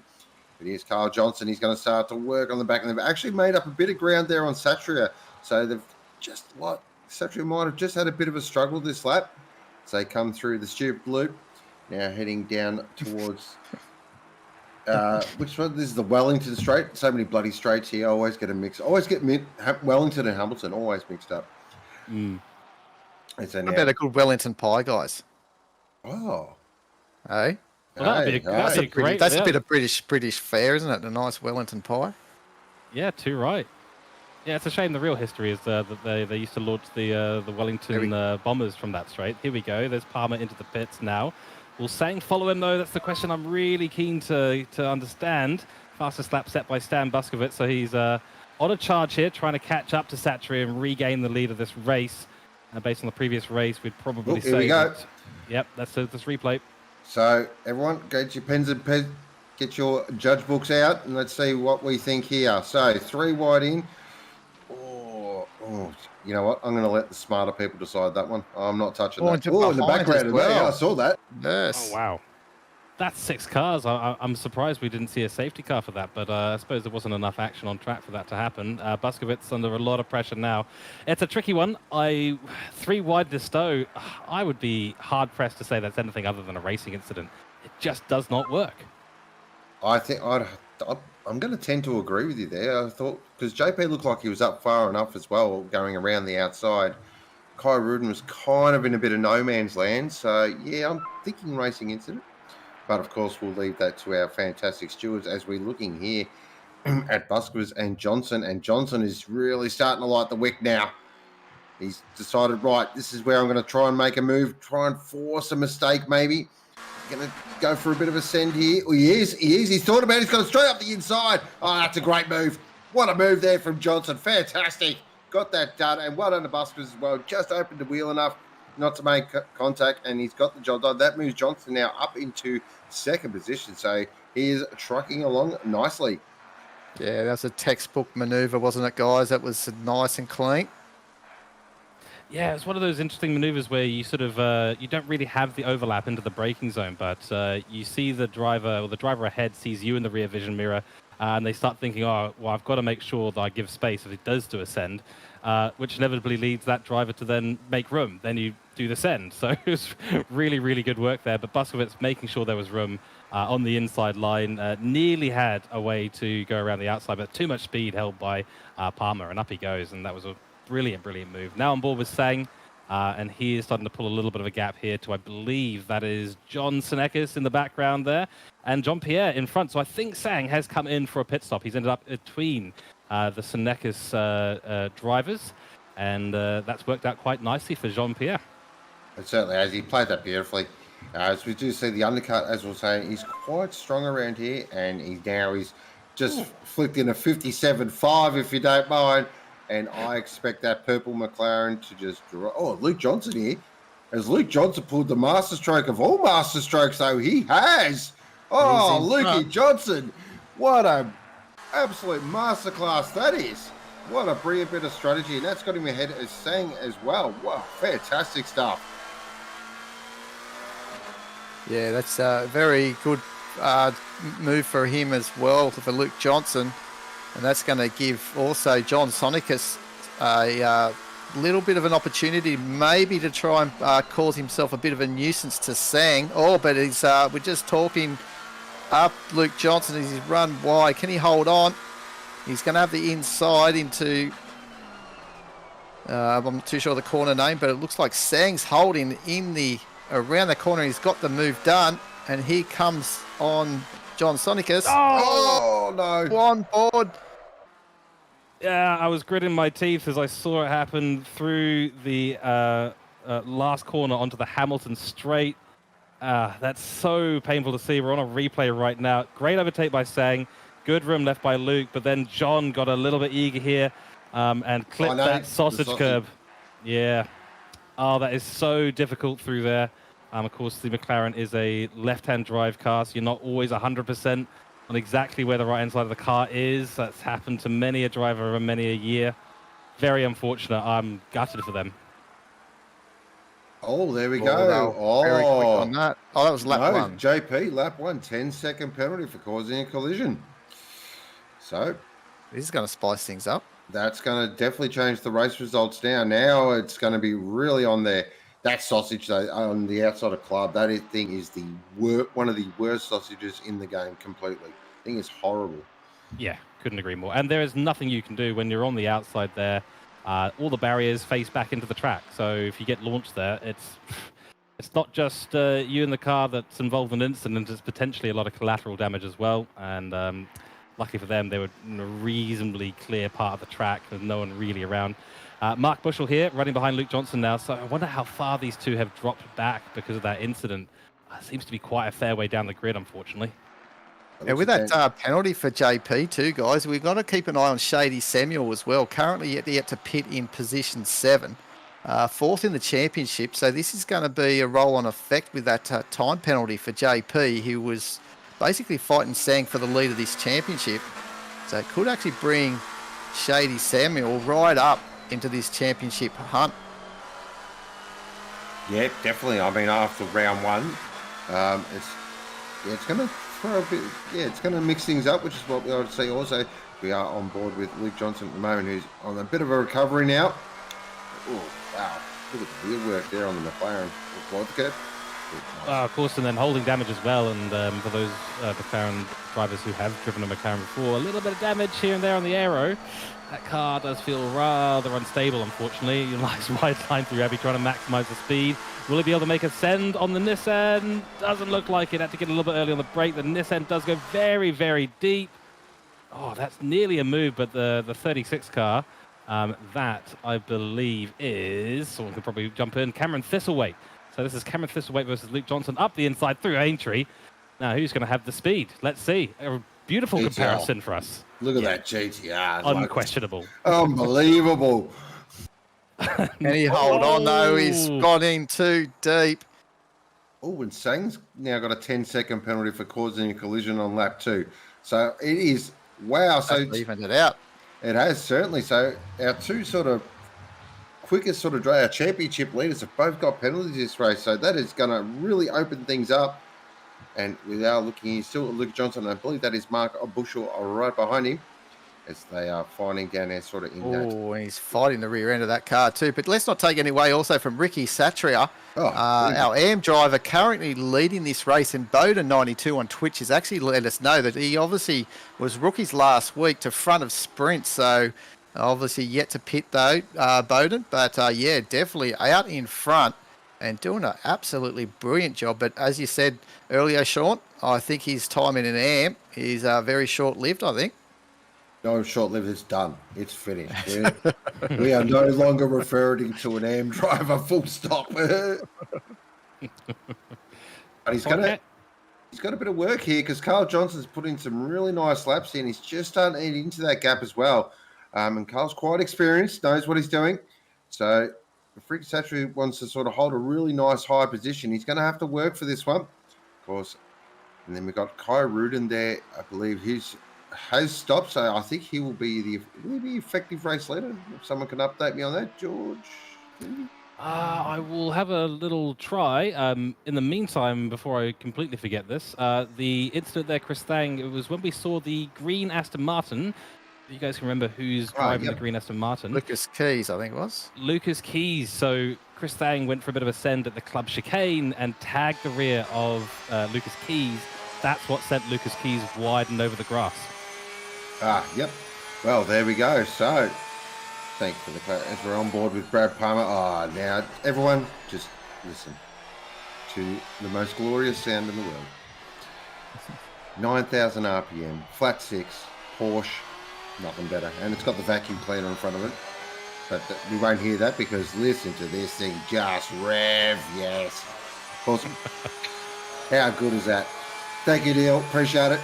As in heading into Copstout, and just watch the GTR there. Look at that. GTR is really planted through. It looks really nice. Doesn't move around at all. Down to Maggots and Baggots. Clip the apex. Clip another apex. Oh, it's carrying a lot of corner speed. Then you're going to break it in sort of a straight line and then turn it in nice and early here. And then you want to get the power down as hard as you can. And then these bumps, which Porsche does not like, it feels really uncomfortable through there. He's got a good run, but there's no way he's getting past that GTR on the straight. No, we have the legs running. But are we sure our Karudin actually pitted as well? I'm not 100% sure that he has. Yeah, I was going to mention this before. Kai Rudin has not pitted yet, but he is running behind Satria on track. So, yeah, Kai Rudin could potentially be in this still. But yeah, yet to pit. The people who have yet to pit, Kai Rudin, Satria, Carl Johnson, Stan Buskovitz, Lucas Keys, Ethan Small, and Mike Reel. Those are our people who have yet to pit out on track. Everyone else has had a pit stop. So I think Neil's absolutely got this spot on. Shady Samuel, if the gap is under 10 seconds from Senekis and Sang, could be right in the money to get the chocolates here. Yeah, and that'll be a really good comeback, wouldn't he, after he had that little moment on the sausage curb, outbraked himself in race one, got in contact with Sonicus. One of them, I can't remember which, I think it was John, was it? Oh, he's not even a John. Yes, John. Yep. Yeah, so anyway, if he can come back and win this in race 2, that will be an absolutely great moral boost for him. As we are still looking at this fantastic battle here between Thistlethwaite and Palmer at the moment. And I'm just keeping it on in the background because Rochford is there. If these two really start scrapping, I think Rochford could definitely catch up and get onto the back of this battle as well. As we now, they're going, oh, GTR right out sideways. That's going to give Palmer a run. Is he going to think about it through Maggots and Beckett's? Normally you don't. Yep, pulls it back in. Very smart decision. The Porsche is really quick through here. Then again, oh, the Porsche, though, just did Porsche things. Oh, great car control there from Palmer. Oh, wow. That normally can spit you off into the wall, but he held onto that beautifully. As now they head down towards the hangar straight and off towards Stowe for another circuit. Yeah, I have to give it to Cameron Thistlethwaite. He is pushing that GTR to the absolute limit. The way he's running it through Maggots, Beckett's, and Chapel is glorious. Running a little bit deep into the last part, so not getting the best exits out of Chapel, but obviously that GTR's got the legs to sort of make it down the straight nicely. But yeah, Palmer with the great car control as well. Beautiful work from both of these guys there, sort of dotting in and out and trying to find a way to defend and to attack. And it's really, really good to see. There's Eisen. Here's Carl Johnson. So I think we're just running through the list of who's who and who's where. This is Ricky Satria now, the 37 Aston, still leading this race with 10 minutes to go. But Satria has to come in for a pit stop, and that's got to happen in the next 8 minutes. This is, yeah, I don't know. I've got a gut feeling these three drivers here are going to run as long. They're going to push that pit window right to the last minute. It's sort of that at that stage now. You may as well just go as long as you can. Oh, Satria, he's run wide at I- Chapel. This is going to reduce the gap a little bit. He's actually managed that pretty well, I'd have to say. That's Yeah, he's done well, hasn't he? But maybe he's just starting to think as well of coming in maybe for a pit stop as well. And yeah, just got that little bit of moment. Got it a bit wrong, but 4.5 minutes before the window closes, so they need a pit within the next 2 laps, guys, and see where these guys pop out. Yes, you're right. It's not 8 minutes, it's 4 minutes. So math on stream, not something I'm particularly good at. Yeah, so top 3, Ricky Satria, Carl Johnson and Ali Kyruden. Now, what do we think? Do we think Kyruden's maybe missed an opportunity here, staying in the dirty air of 2 cars ahead? Carl, wow, wait. Wow. Full send through Abbey, gets sideways and manages to get it straightened out before the braking zone. Well done. Yeah, well done. It was all part of the plan, don't worry. It's all fine. I'm just interested to see where he comes out. Honestly, if he comes out in front of Shady Samuel, he's going to have the lead of the race. When we know that JP and Sang have got that 10-second time penalty at the end of the race. So, yeah, it may just, pull off for him. So here's an interesting thing. So Satria is just coming through Woodcote now onto the Kyruden's main in. straight. Kyruden's in. That's important. Okay, so Kyruden has pulled the trigger. Good. So Rick Satria is coming across the line now. Senekis is halfway down the Wellington straight. Ooh. So here we are. Yeah. So here is JP on screen at the moment. He flicks it through Luffield and then through Woodcote. So I think Kyruden might have him done if, I don't know, we'll see. This is going to be actually... Kyruden's moving as we speak. This is going to Out be... of pit lane. I think he might have this. It's going to be extremely close. Or maybe he's not leaving pit lane. I thought he was. No, Sorry, guys. No, he's not leaving pit lane at all. That's... Wow, that is a... What's happened there? Was that a... That seemed like a long stop, or was it just me? It's just us because that was a 5.6 second stop. So that's your standard 1 liter refuel, get in, get out, stopping right on the point.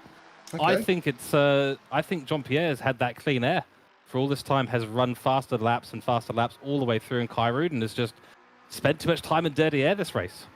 Was that Sadie Samuel right on the back of someone there, I think? Was it on Sang? That is Shady Samuel. Yeah, it's Shady Samuel right on the back of Sang. Yep, absolutely spot on. Now, thing is here, though, now JP's caught the back of Mike Reel, so this is going to cost him time as well to those up in front, because this is dirty air, and we do know that GTR punches a big hole in the air as well, so JP's going to have to make this move and get it done pretty quickly, I feel. So it comes through Abby now. Look at the corner speed the McLaren takes. That's ridiculous how much speed he takes through there. And he's going to now position himself for a send straight up the inside. Oh, Mike Reel says, I don't think so. I'm going to have a bit of a conversation about this. Now into the loop. He's going to try this. Is fair game, isn't it, boys? It is fair game. And now the problem is for JP, the GTR now will unleash its party trick. It will indeed. Yep, bye-bye. And Mike Reel is yet to pit, so it is entirely fair game. Jean-Pierre Senekes needs to make that happen out on track.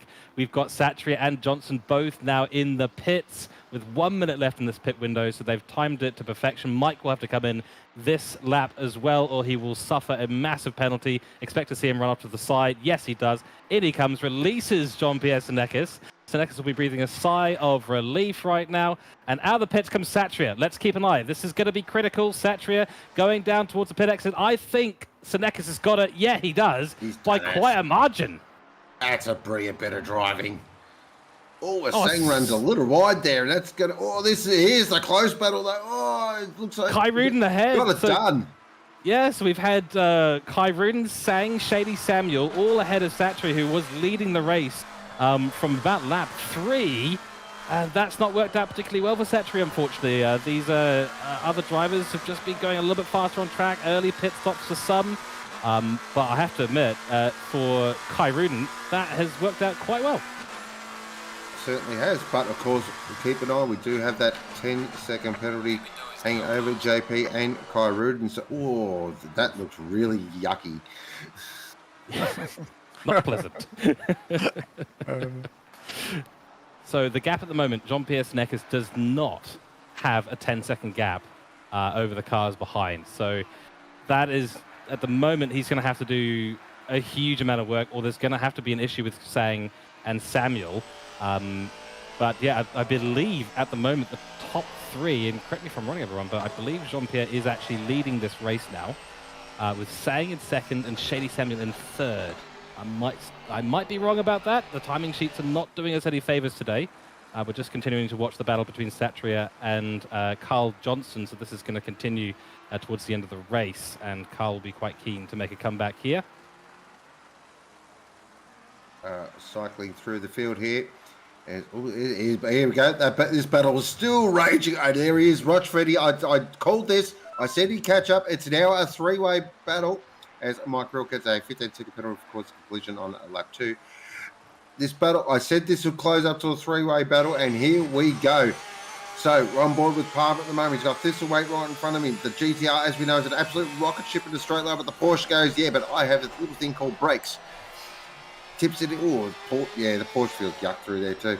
As they come through Luffield now. Now, can he get a nice tight exit and then just get the power down? Oh, Palmer, he's going to have to try a bit of a fancy trick here because we've got 3 minutes 20 remaining. It's getting to that time where if you're not going to make a move, just sit in behind, take the position, and just take your medicine. They come through Cops again as, Thistleweight goes extremely wide, holds onto it though. That's going to give Palmer maybe an opportunity once again, but no, thinks better of it. Tell you what, Palmer's racecraft has been really good through here. He's had a couple of opportunities where the little gaps appeared, but he's thought better of it. No, wait till another day because who knows, maybe another opportunity will present itself. He gets a lovely run though as I head down the hangar straight, but again, that GTR just goes, nice try, buddy. Here we go. Here comes the Porsche. Here comes Palmer on the Porsche. Thistleweight, he's going to try and hang it around the outside. Gets a little squirrely there on the exit. Oh, this is a fantastic battle between 2 drivers at the moment. This is great to watch. Yeah, it's fairly wild at the moment here for this final positions here. What are they fighting over here at the moment? They're fighting, I think we're just trying to think for 13th. And this is it. So it looks like Palmer has managed to make it happen, but they're going to go side by side into Abbey. Oh, please be careful. Both of you out on track. This is such dangerous territory. Cameron Thistleweight trying his best. Nearly runs it wide onto the grass. Palmer will have the inside line into the village.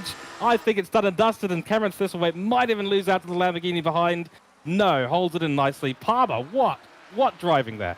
Oh, Walsh just comes from... Look at that. Walsh just comes from nowhere. Hello, Team Alex here, knocking on your door and seeing you later. Oh, wow.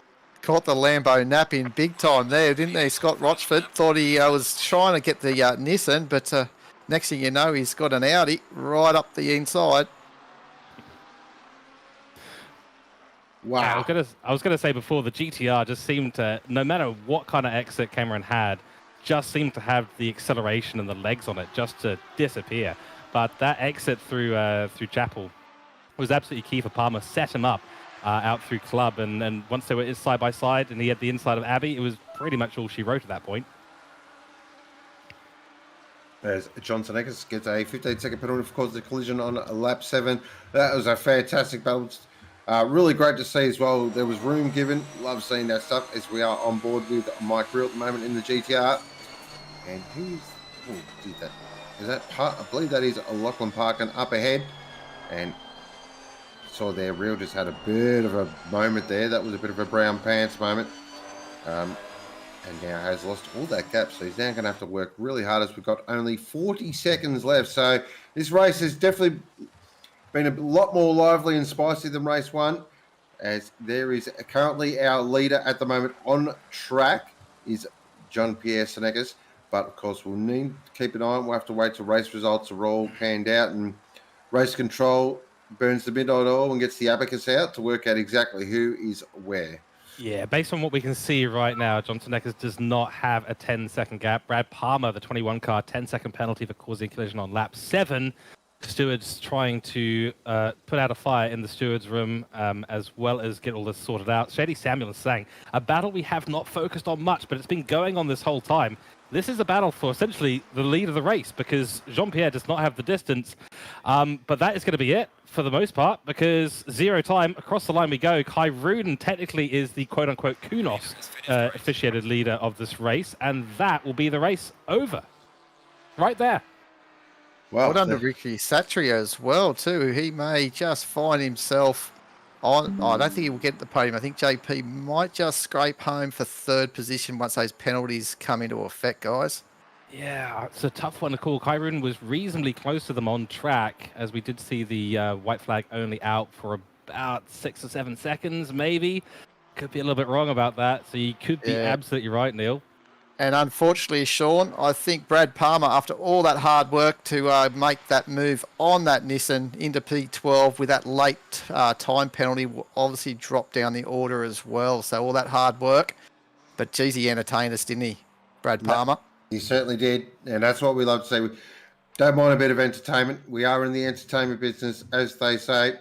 As now, we're going to get some drivers do some fancy. Here's Andrew Bonham, one of my favourite last names. Reminds me of one of my favourite bands, Led Zeppelin. Here is Todd Kidman in, of course, McLovin. Hasn't had much screen time today, has he? He hasn't. No, he hasn't. He got a lot of Coda. Well, that's a little bit sweet and sour here for Jean-Pierre Senecas, going for a cool-down lap. Technically, according to Kunos, he hasn't finished the race. Right. Yeah, so it's very, very strange right now, but Kai Ruden has finished the race, and he's the only driver on lap 16. Everyone else is on lap 15, so that means that technically we've just had an extra lap of racing here. With all the drivers that finished a lap down or so on Kai Ruden, everyone finished behind Kai Ruden, finished the race. These guys didn't. So here is your, what was technically leader of the race, now not due to the penalty that he has got, 10 seconds. Straight into the wall there for Senecas in maybe a little bit of protest. Sweet and sour for him today. Very odd. Kunos, whatever has happened today, Kunos, you have not made this easy for anyone here at OOR, let alone the drivers who've been having all sorts of issues as well. That was Jean-Pierre Senecas coming across the line. That is technically the official finish of the race. Kai Ruden gets to do -1 laps, I guess, on everyone else. Yep. Yeah, take a bow though to the director as well tonight. I think it's he's definitely had his work cut from him. But here we go, looking at the night sky, and away we go. Well, Beautiful shot that. That was one of the most interesting ways to call a race I think we've had in a while here at OR. Yeah, thank you, appreciate that. But some great racing on track, and that's what we love to see. It has been a good night. It's been I hope everyone has enjoyed it. Be sure we do have North America, I believe, later in the morning or tomorrow morning, their time. So looking forward to that. Big thank you to everyone. Hope you viewers enjoyed the night.